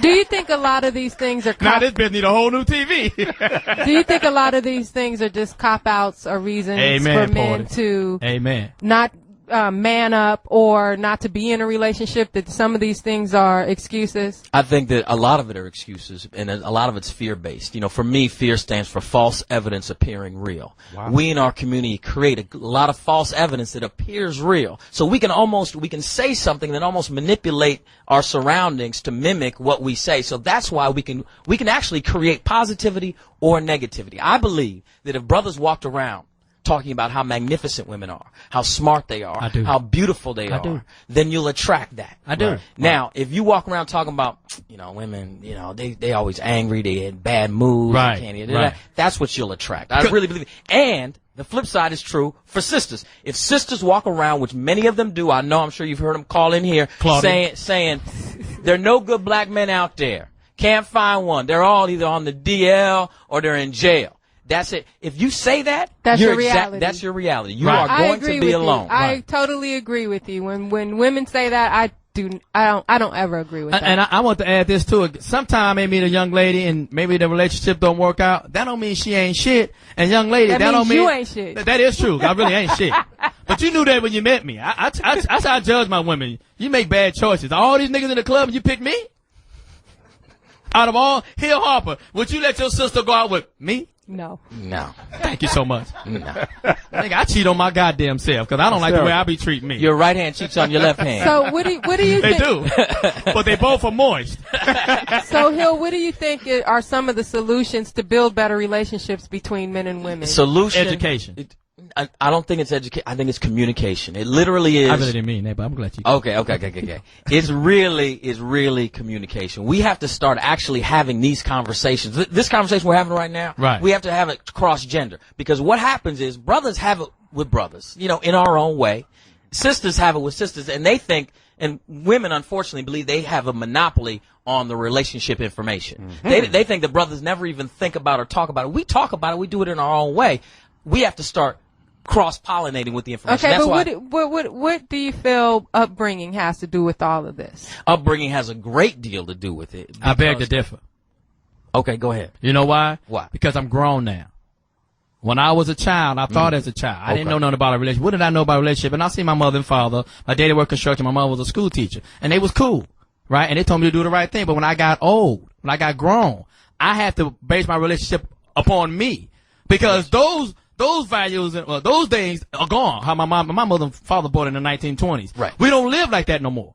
So how my mom and daddy say you should do this, that, and the third, and I am a gentleman with all females, but I beg to differ that how I was raised is having an influence on me now, because I could have been raised in a bad environment. I'm grown now. Why don't I take that, I was watching Chris Brown thing, and he said he saw his mama getting beat, whatever, on Chris Brown on Larry King. He saw his mother in domestic violence, and so he thought that was the way it's going to be. Nigga, I'm grown now. Absolutely. Why can't I take the positive? What you're talking about, though, is the ability to check baggage. You know, we all have our own baggage that we carry, and the choice is ours as adults. Mine is a Louis Vuitton baggage, but keep going. Yeah. I like Gucci. We're not talking about the little male purse you carry. We're talking about hysterical. We're talking about real. Don't make me talk about your fanny pack when you keep the lip gloss. No, and it's popping. Go ahead. No, so what we're talking about is an individual's ability to leave the baggage behind. So, for instance, it's not so much about how you were raised, or about the way you were raised and the experiences you had. Do you bring those into your present reality? So, therefore, if you're a woman, for instance, raised in a home where there was no male figure, right? Okay, and you didn't have a positive platonic relationship with a male who was supposed to be that father figure, right? You never had that. Right. So therefore, you go around looking for male love. You still have an intuition that you want some male affection. Right. But you've never experienced it in the fundamental healthy way you were supposed to. So therefore, you end up in terms of manipulative behavior, either using sex to attract love or using some type of acting out to do it. Were you able to check your baggage? That's the question. But if you have a question for Hill Harper, hit us up at 877-2106-106. What about, cause we live in Los Angeles and it's a beautiful city and there's a plethora of women, willing to fulfill all my sexual desires. Mm-hmm. And maybe I just, or I just ain't found the right girl. Maybe the girl I'm dating is only good for 2-3 months, and then we find out we're not compatible. And then now we go our separate ways, but now all of a sudden now I ain't shit. But what is that your aim when you go out with somebody, that I want a relationship, or do I just want to have sex with a person? I like to say my aim is to hit it.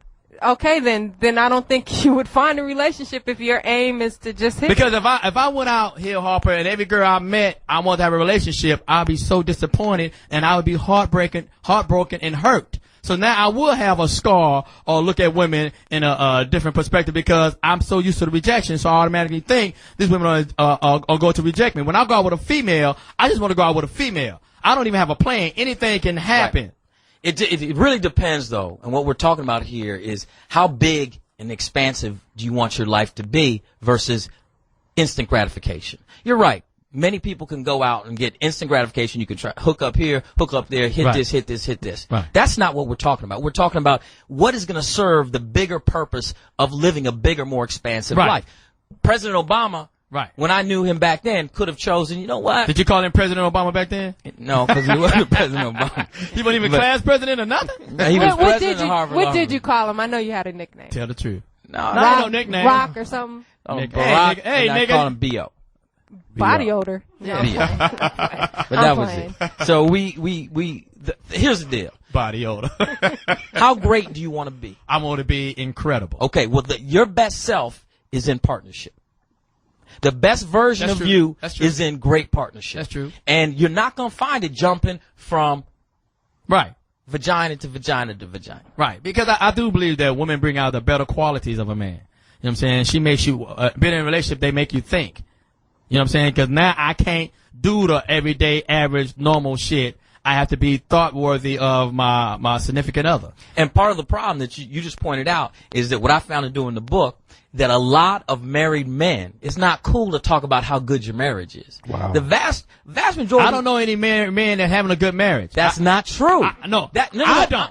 Okay. Every nigga I know in L.A. that's married is fucking miserable. Watch this. Watch what I'm saying. I'm sleeping with their wives. Watch this. I'm trying to bring a black family together. Shouts out to the 2 seasons. That is, it's factually not necessarily true. What I'm saying is the brothers that are unhappy are vocal about their unhappiness. The brothers that are happy don't really talk about it. Ooh. And even brothers that are happy think it's cooler to talk about, oh yeah, my wife's always on my back, but they would never trade it. And that's the point. I found in doing research in this book and interviewing people that if you could, I had a whole happiness questionnaire, whole quotient, you work out data. Married brothers are happier than single brothers by and large, period. And you could take exception to it. You say, I want to run around. I know this brother Tommy who's da-da-da-da. He feels like he's on lockdown, blah, blah, blah. No. Married brothers on aggregate are happier, more successful, wealthier than unmarried brothers. Sell it, Will. Donald Trump said Will. Will? Will Smith is on? They can say Will. Well, Will Smith is married, and he's successful. Yeah, that's what I said. Sell it, Will. I thought you was going to. That was the last marriage I believe in. Our last marriage I believed in was married with children. Let me ask you this question. So, are we saying, I'm asking, do you believe that a single man can be happy? Yes. A single man can be happy. But it's limited. But he'll hit a glass ceiling. That's what I'm saying. That's the strip club. But do you think it's comedy? I do joke. Do you believe that a single man?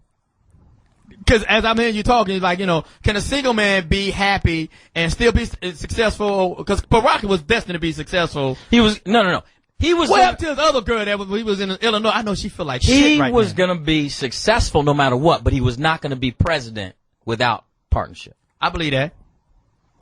So he's still going to be successful, sure. Right. Partner of the company, multimillionaire, great professor, you know, all that stuff. 106 is the number. So the research that you did, let's dig into that, because I'm already do my own research. Mm-hmm. You know what I'm saying? I'm going to do a research on the females and the one-night stand. Do you feel empty after I leave? There's cash in your stand. I just want to know how they felt after I left.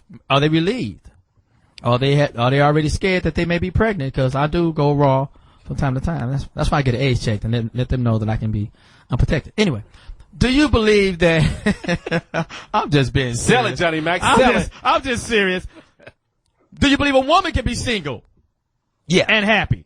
Yes. A woman can be single. You just said no to me. No. A woman can be single and happy. Those are called glass shoes. But as I said before, the idea is for most, not obviously this isn't for everybody, but for most, their ultimate will be in effective partnership for most. And that's the problem. So we have 70% of black professional women single. What is a professional woman? What is that? Everyone has a different opinion, but it's basically a woman with a job. Okay. Nigga, the girl working at DMV is not successful. This bitch is checking It ID. depends with your definition of success. She know how to work the camera though. She's a professional woman, meaning she has a job, she has an income, she's actually creating her own life, pays her own bills, she owns, she doesn't necessarily have to own a home. Let me ask you a question in regards to the title of your book. Yes. It's called The Conversation. Yes. Why is it every time you want to have that conversation with a man, he freezes up? Because He don't like you. Great question. Because women, number one, believe they have, like I said earlier, believe they have a monopoly on communication, but they only choose or want to communicate in the way or style they do. They never pay attention to the way a man communicates. Example. Do we communicate? We do. But we communicate in specific ways. For instance, if you and I were let's say I'm having an issue, you and I are pretend friends. We wouldn't be friends in real life, but we're pretend friends. Hysterical. Yeah, and I saw you at Starbucks and you didn't buy me one. I can't stand this nigga. So no. I say I'm having an issue. I'm gonna want to talk to you about. I say never step on your own joke. You said pretend you're a friend and we never will be. That was hysterical. I'm sorry for interrupting. Go ahead. So I say, hey Johnny, man, let's go down to the sports bar. Let's watch the game. Right? So you say cool. We go down. I'm gonna say cool. I'm gonna say you gonna be some bitches. Sure. Then cool. Okay. Cool. So we go down. Cause you go down. You got an Austin Martin, so I would ride with you. First quarter, cool. Second quarter, we're eating wings, cool. Couple beers, whatever. Halftime. Third quarter comes. And games, whatever, blowout. At that point, I may raise the issue that I want to talk. Hey man, I was just dealing with the situation with my girl. What is your thought about that? Boom, boom, boom, right? We're not going to come and call. I'm not going to call. A man doesn't call another man up straight off. Hey, I got an issue with my girl. Can we talk about it? But we do it in a different way. Women do it straight off. Like she'll wait on the couch for you to come home and you walk in the door. We have to talk, right? If women did this, in other words, if women took cues from the way men communicate most effectively, if you want to get the same conversation, he comes home, baby, let's go down to the sports bar. Okay, let's go do a couple shots of Patron. Let's have some wings. Okay, baby. Well, it's third quarter. He says, baby, you know what? There's something I've been talking about. Let's do it. We'll just have another beer. See, that is where men feel comfortable communicating in our style. We open up much easier. Women don't get it. Women think they're the communicators, the great communicators. They are not. They communicate in their one lane, their one way, and then they assume that men don't communicate, but we do, just in a different way. I know what works for me is like if I want to talk about something, well, Connie Bong. I'll light up a joint and we'll relax. No. I find that when I approach it with more of a light, maybe even a sense of humor. Yes. That it's easier to communicate. Absolutely. But if I come like, I want to talk, we need to talk, that's when a man I find clams up. Yeah. But if you're like more cool with it, more open, more with the sense of humor with it, they may open up a little easier. And another thing, ladies, you can't talk to me naked. I don't hear a fucking thing you said. Except, that's all I hear when you're naked. We got a phone call for you. I have to call you Hill Harper every time. Can I just call you Hill? Just call me Hill. Yeah, I didn't know we was that cool right now, because you always say we ain't gonna be friends. We can be friendly. I can be the nigga. I always gotta let down your goddamn convertible. Hey, Johnny, man, get the convertible for me. Ain't this a bitch? I'm in the back seat, nigga. We got my man, Lamont from New Orleans. Hey, baby. What's up, Lamont? What's up, man? I'm gonna be a frequent caller, bro, 'cause I call all the time. But anyway, nigga, you naked? This nigga seducing himself. I kind of disagree with what's the guy, Hill Harper? Hill Harper? Yes. Are you married? No. Oh, you're not married. Okay. Are you married? Are you married? I am married. Okay. And you're not happy? Let him say his comment. Oh, go ahead. Let me tell you. I'm gonna tell you why I'm not happy. All right, you're writing a book and you don't have this experience. I consider myself, I guess, a successful guy. I work, take care of the family. I don't have what you call a chicken head. I don't have a chicken head. I got a woman that's successful. She works and stuff like that. But I noticed, I'm from the hood, basically. So I call myself trying to stay away from black hood girls. I want to get away from black hood girls. So I go get a female that's not from the hood. And I really don't see the difference. Wow. And far as, I have. Did you bring her to the hood when you got married? What's that? Are you still living in the hood? So you married this girl and you brought her back to the hood? I'm from There's a lot of good women in So the hood. you want to divorce her? Can't say it. I can't. No, I don't want to divorce her. I don't run around. I'm not the type of dude that run around. I got problems with my wife, but she don't want to have sex. And it's not that, she's fucking around. She just, we've been together 11 years. Right. And Have you all gone to therapy? Couples therapy? No therapy at all. Have Why? you gained some weight? Are you fat? I'm sorry? Did you gain any weight since you've been married? No, I didn't gain any weight. She didn't gain any weight. She's just not into sex. But And if you're not, here's my you? question. This is for real. If you're not happy, what is your aversion to getting therapy, getting help? I don't know. I won't say that I'm not happy. It's just that You said you wasn't happy. You said you disagree with me. I do disagree with what you're saying because you don't have the experience to. I feel like you're writing this book, but you don't have that experience. He said he did research. I specifically wrote the book from a single man's perspective. That's the whole point.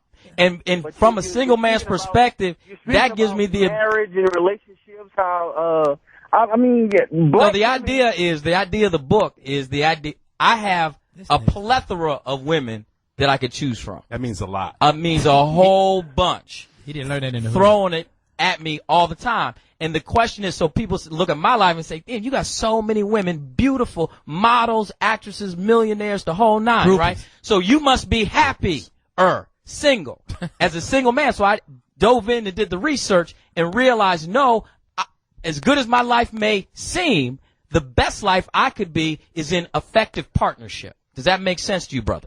Yeah, it does. It does. And you're not because you haven't found that person? Exactly. And This nigga's a star. I feel like men, they're always, I haven't found that person, but are your expectations really real? They or are will you real. really find that person that you're looking for? Yes, I'll be married within the next 3 years. Okay. Write that down, Oh, Poetess. nigga, I can say that. Write Shit. that down. Well, say it and do it then. Because Impossible. we need to get these numbers down. I got we 15. need brothers So like do you to you have- step up, man up, and get married. Like I said, I'm looking for a wife. So do you have Somebody prospects? I do. Okay. This nigga I can't, cause you professional, I'm gonna say you got bitches. But, let's call a spade a spade. You try around Austin more and you on TVs and movies and all these other things. Barack, come on.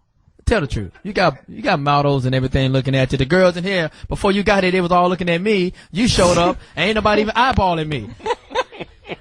You wrote this book for another reason. Tell the truth, Hill Harper. I wrote this book. Break it Why down, did I Johnny write Mack. the book? Tell me, why did I write this This book? nigga gonna go on a 30-city bathroom tour.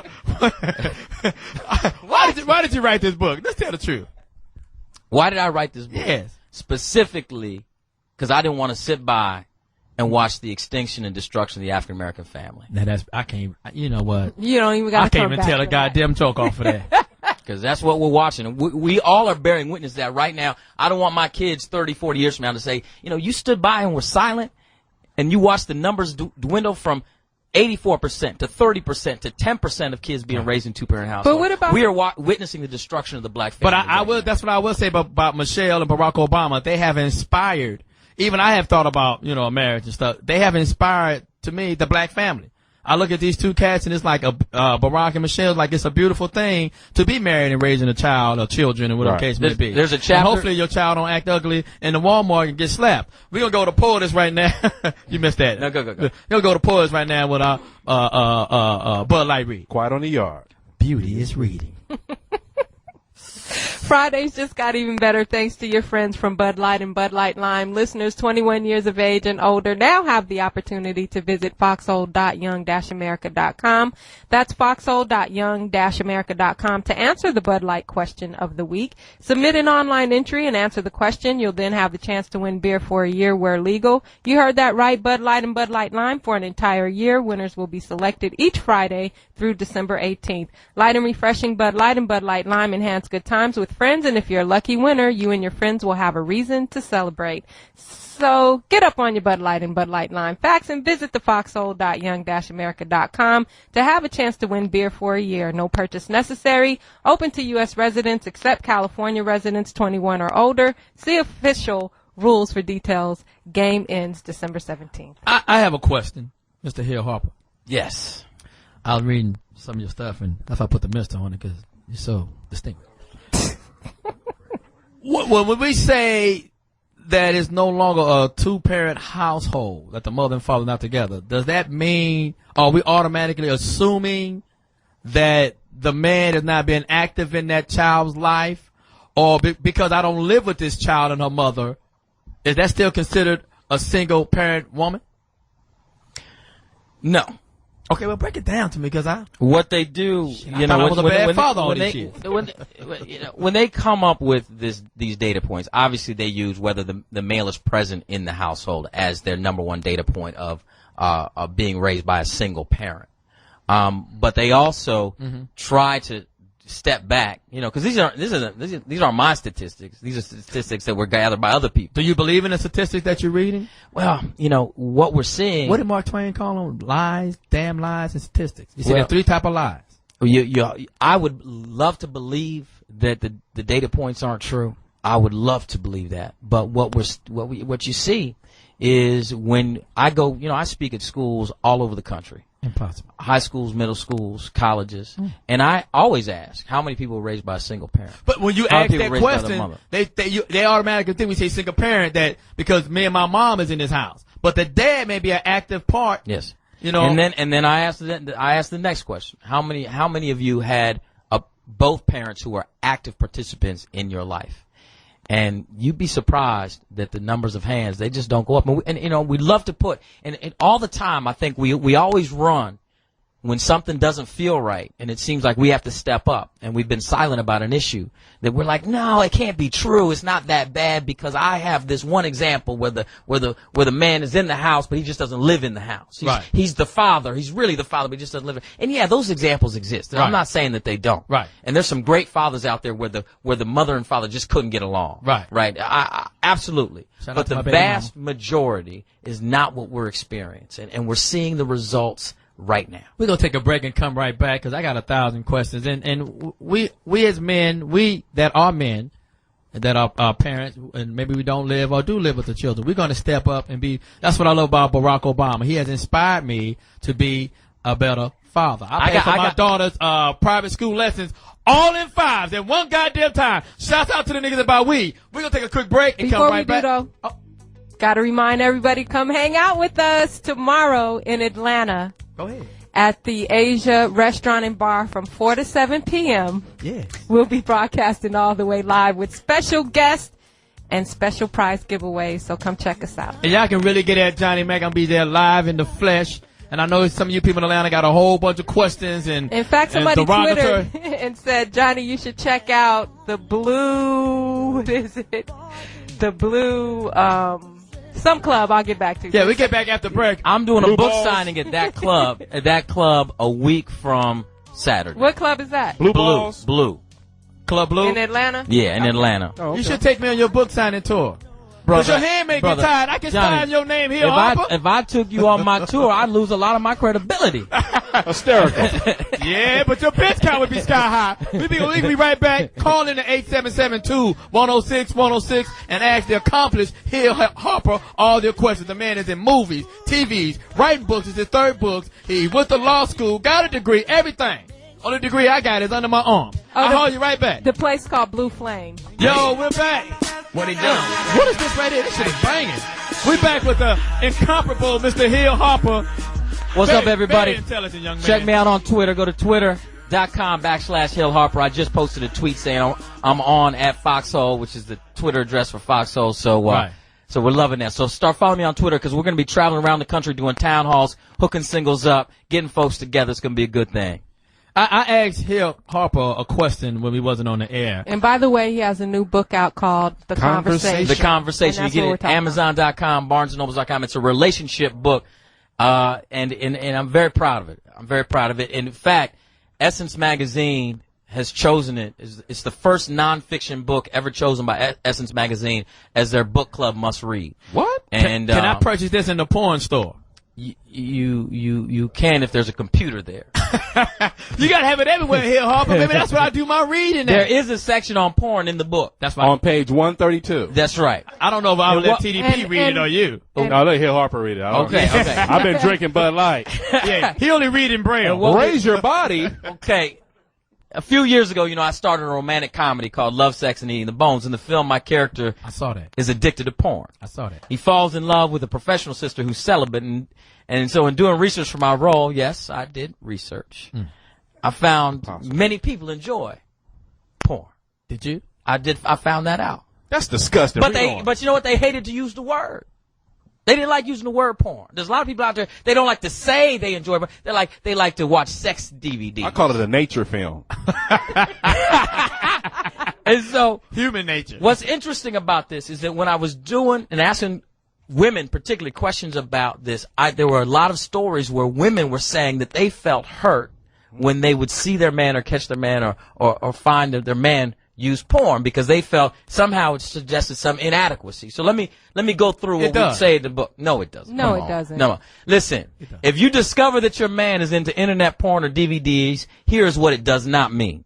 It does not mean that he is not into you. It does not mean that he needs help unless what he is viewing is criminal. It does not mean that he is not in love with you. It does not mean that he is unfaithful. It does not mean that he has a problem unless it's like my character in the movie where it was all he did. Right. So at the end of the day, sex DVDs, porn, internet, whatever you want to use it, can be used as a tool to elevate a relationship. It's not a knock on the woman. What do you say? So why am I watching porn? So if I'm married with children, throw the children out.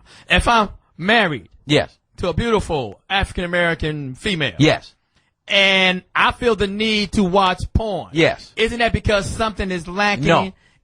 You want to heighten the experience. For instance, would you feel threatened? Well, I kind of already know the answer to this, but I'm going to say it anyway. Would you feel threatened if she breaks out a dildo or a vibrator?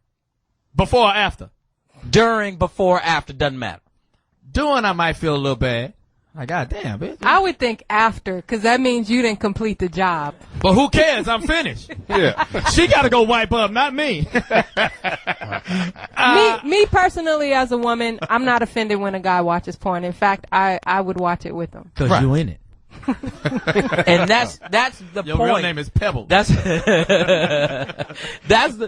point. If we communicated more about it and did things together rather than saying, dudes watch porn over here, women, we try to hide it from them. No. Let's incorporate. That's not what you said. You said if she catches you with some porn shit, some porn DVD. So apparently we ain't watching it together. We aren't. That's the point. So if she catches me watching porn, it does mean that I'm not satisfied with Bertha. She might have gained a few pounds. No, what I'm saying is she might sleep with the fan on. You can bring her in. A hard dick with this cold air. You can have the conversation. But we're not. So you catches me with the porn. So you get the point, Johnny Mack. You don't be trying to reenact the scenes. That's right. A lot of people that I did some research with, they like to do something they call porn roulette. Do you know what that is? Explain that. No, explain it. Break it down. Porn. I think Hill Harper is too smart for this panel. Porn roulette is this, where a couple talks about, heightened experience using sex DVDs, porn, and they don't know they go to the store or they order off the net or whatever. They don't know what it is. They purposely don't look at the title, and they say whatever they do on screen, we're gonna do. Don't like that. Why, Johnny Mack? No, I gotta know what we're getting into. Now, is the name of the porn called Onion Booty? But Hill Harper, you read from that book, you said that the woman catches you. Right. And you said if the woman catches you with some DVDs or with some porn shit, it's not a reflection to you. It does not mean that he don't whatever like you. It does not mean that he's not that into you. But I say it does. Because if you catch me with this porn, that means I have to watch it because I'm not satisfied with this beautiful soul. No, it just means you're not communicating. That's the point. It gets back. What we're talking about here is getting back to communication and getting back to being able to talk about it and saying, look, I am watching this. I am doing this and I enjoy it. And I would either like you to be a part of it or if you don't feel comfortable being a part of it, that's okay. But this is what I'm up to. Yeah. And bring me another mouse. This one won't click no more.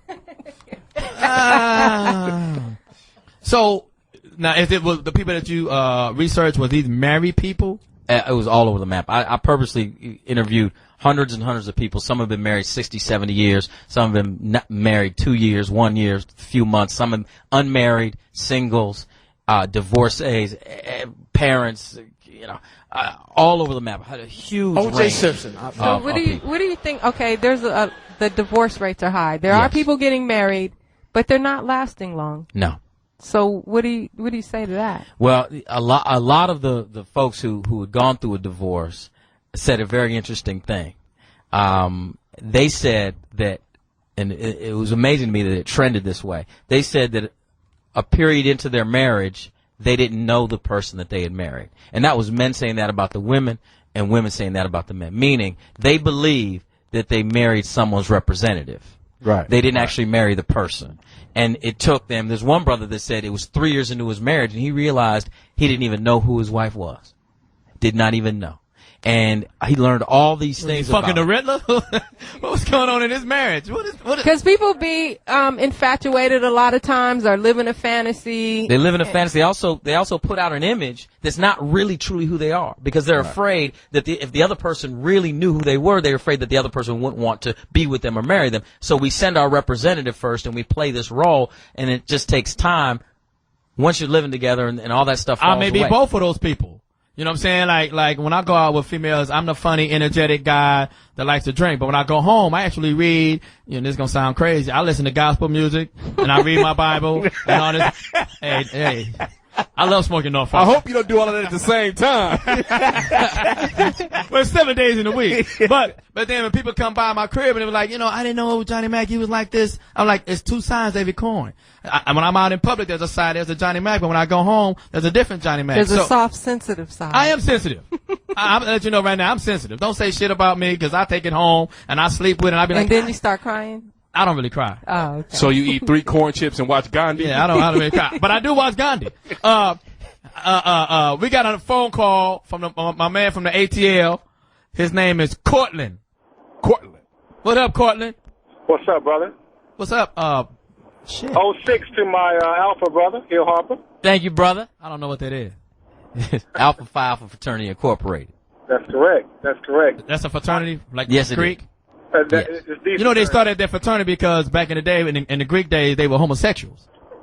It's a true story. They were homosexuals. Shouts out to Alexander. They was a part of this private party. Brother. Come on. Nigga, I read. All right. Yeah. Caller, what's your comment? Go ahead. Just because you in it, Hill Harper don't mean that's how they started it. Well, let me say this. I've been married 15 years. I don't believe and to a very, very beautiful and lovely woman. And the thing about marriage is, again, Hill has mentioned this many, many times, it's all about the partnership. And I think what people miss is that when you're dealing with a partnership, or essentially with a relationship, it starts with friendship. I can't love a woman or love that woman if I'm not her friend first.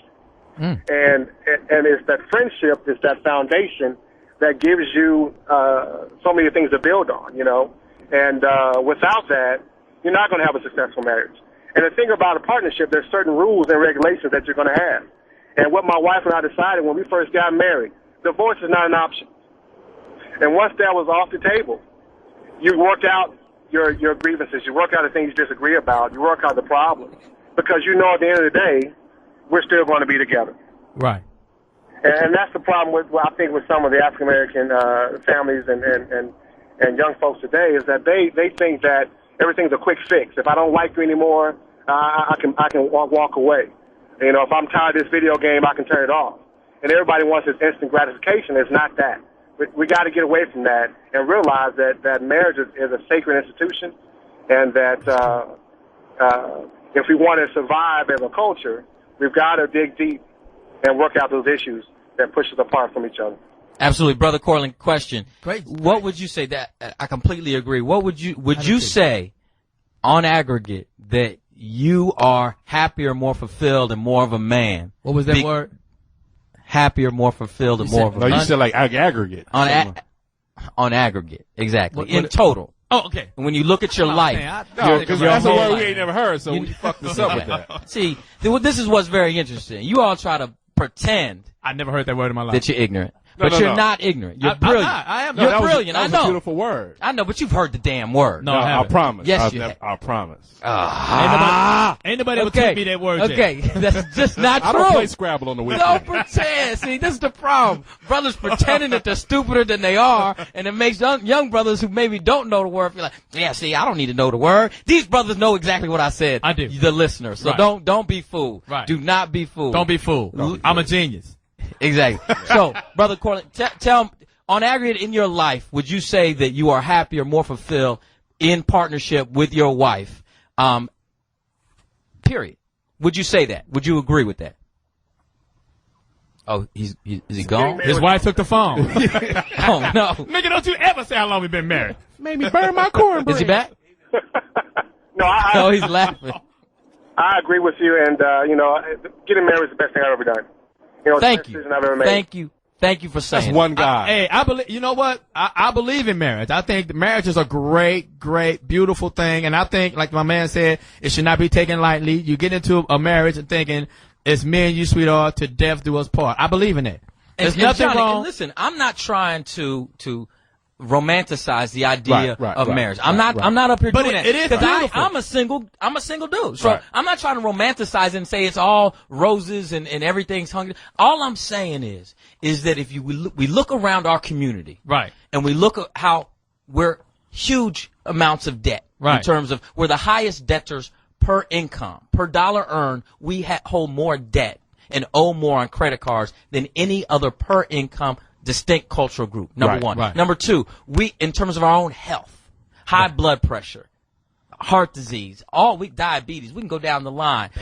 We are suffering in so many categories. Unemployment rates high, all these things. And if you just begin to break the numbers down, people in partnership, building lives together, have less heart disease, less diabetes, less debt problems, all these other issues. And I'm not saying that a marriage is a be-all, end-all, you're going to be happy and all that. I'm saying that if we don't start looking to work together with each other, cross-gender, within our community, we will continue to see a downward spiral in all major categories. But you know what? I do believe that if I was blessed enough to get married, that it is the end-all, be-all. I think that when the Lord blessed me to marry someone, it's going to be my perfect mate. I'm not going to get married to still be at the club and still be running with other chicks. I don't believe in it. I think when you get married, you're supposed to act like a married person. And everything that I want to do, I should seek into that female that we should do together. Because I was going to marry my baby's mom, but I didn't want to marry a woman with children because I wasn't ready for the family yet. So she blew it by having a baby. We could have been single and married, but when she got a baby, I'm like, you ain't the girl for me. Johnny Mack. And it was your baby, Johnny Mack. Yeah, but she didn't know how I felt about marrying a woman with children. Right. That's how she blew it. But Hill Harper, I know you you go all across the world. Is that in the book? That whole scenario we just said? I should interview Johnny for my book. That's the one. I may have to do a whole addendum to my book. Right. What are some of the cities? And let's promote your book. So we're headed to. Do I get to keep that? This copy? Yeah. I brought it for Jamie. He's not here. He's on tour. Okay, I'll give it to him when I see him. Ain't this about hysterical? Hysterical. This nigga's hysterical. Don't worry about it. That was funny. Yeah, I give it to him. When'd you go visit Birmingham, Alabama? We'll run into each other. Yeah, we'll run into It's okay. I'm gonna go. So is the book out right now? Yeah, on Amazon.com for you.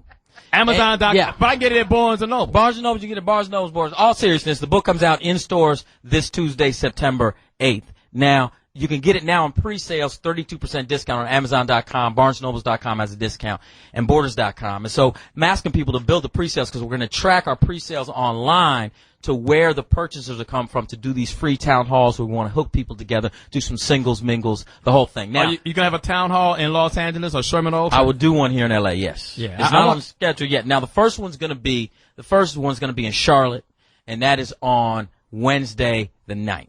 September the 9th. September the 9th. Cool. This upcoming next Wednesday in Charlotte. Then the next one will be in Atlanta. Do you know on the place 12th. you're going to be at? In Charlotte, September the 9th. What place are you going to be at so we can go on and get that shout out? And for everybody in Sirius that wants a healthy relationship or want to be involved in a relationship or healthy marriage to come down and see Hill. Or maybe you just got questions for Hill Harper. Yeah. Come down to Charlotte, North Carolina on September the 9th. He going to tell you where it's going to be. It's at a place in Charlotte called Blue.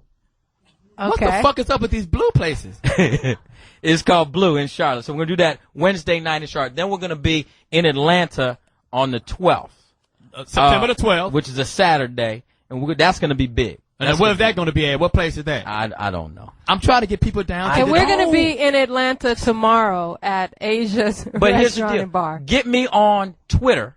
Right. Twitter.com/Hill Harper, and it's just at Hill Harper is the symbol. Go on Twitter, follow me on Twitter. I'm gonna hit everybody as to what's going on, and follow me on Twitter is just a cool thing anyway, because got a lot of interesting people to come by the set of CSI New York and all these things, and get on at Foxxhole on Twitter as well, right. and we'll kind of communicate back and forth. We're going to keep track of you to make sure our listeners can find you when these places you're going to be, because you're a very educational brother, and people can learn these things from you. But I have a question for you about the pastor, Steven Anderson, and the heinous prayer that he had about, he prayed that Barack Obama get brain cancer. Yes, I read it. And not just because he's your friend.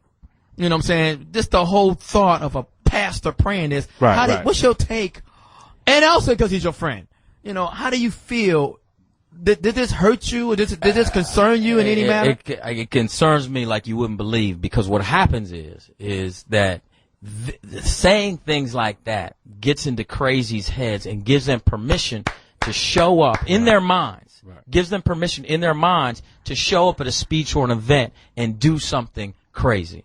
And the way our president is, I've known him for 20 years, he's the type of person that likes to interact. Right. He's not going to be in a glass bubble. Right. And so when you start saying things like this, crazy folks who are out there, and we know they're crazy people. They're crazy people who all shades, colors, sizes, religions, everybody, right?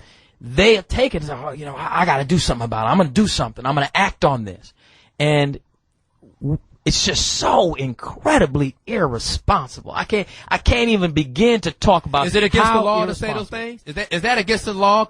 Well, he cleaned it up by saying that he claims, and this is a cleanup in his part, what he says. His cleanup was that he claimed that he wasn't wishing that the president died of unnatural causes. He claimed that he wished that he would die of natural causes, and I quote, he said, I hope he dies of natural causes like Ted Kennedy died of brain cancer. That's a quote from that pastor. Right. So he's brain claiming, cancer is not a natural cause, is it? Yeah, that's natural. That's natural? Yeah, it's as opposed to a bullet. Oh, okay. Or stabbing, or something, or a plane. So can he get in trouble? Because I know we have our First Amendment, whatever that may be. I don't know, it's so washed down now. I don't really know what the First Amendment really means anymore. But is that against the First Amendment for him to publicly, out in the public, say that he prayed this and, Well, did you all already read the statute, the law? You've already read that. So here, it's really. Did we read that? Yeah, that was the threats against the president. Yeah. You know right offhand? Right here. But read it again. Okay. Threats against the president is 18 U.S.C. 871, and that's a federal statute. That's a federal law. That's the code. Makes it a federal crime or offense for anyone to willfully make a true threat to injure or kill the president of the United States. A person can be found guilty of that offense only if all the following facts are proved beyond a reasonable doubt. See, you have to read that carefully. A person can be found guilty of that offense only if all of the following facts are proved beyond a reasonable doubt. First, that the person uttered words alleged to be threat against the president. Okay? Second, that the person understood and meant the words to be used as a true threat. And third, that the person uttered the words knowingly and willfully. So clearly, third passes muster with the pastor. The first, that the person uttered words alleged to be a threat against the president. He claims what he's cleaning up is that it's, die of natural causes. So he's trying to clean up number one by saying that. Right. And number two is the point where you really don't get him, because he says he claims that the person understood and meant the words to be used as a true threat.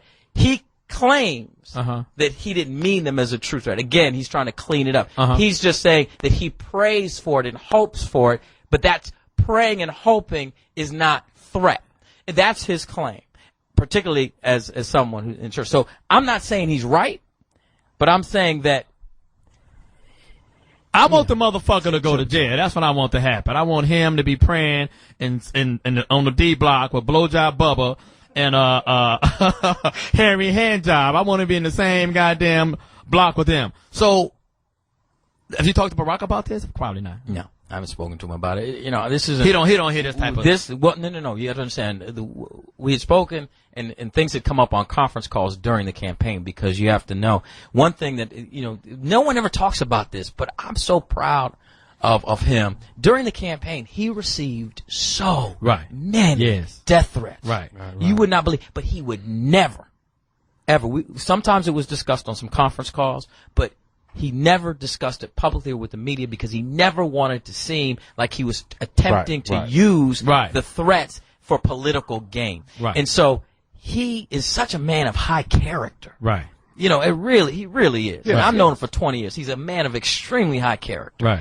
And so I'm not gonna speak to him about this. Right. No.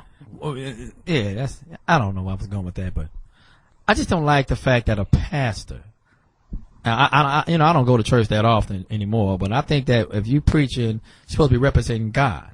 You know, you're giving God's word to your congregation. And I just don't think that a pastor has the right. I don't think no one has the right to wish or pray ill will on another human being. You know what I'm saying? But for the man to say this, I think it will incite people to, like you said, to try to carry out or eliminate or do something.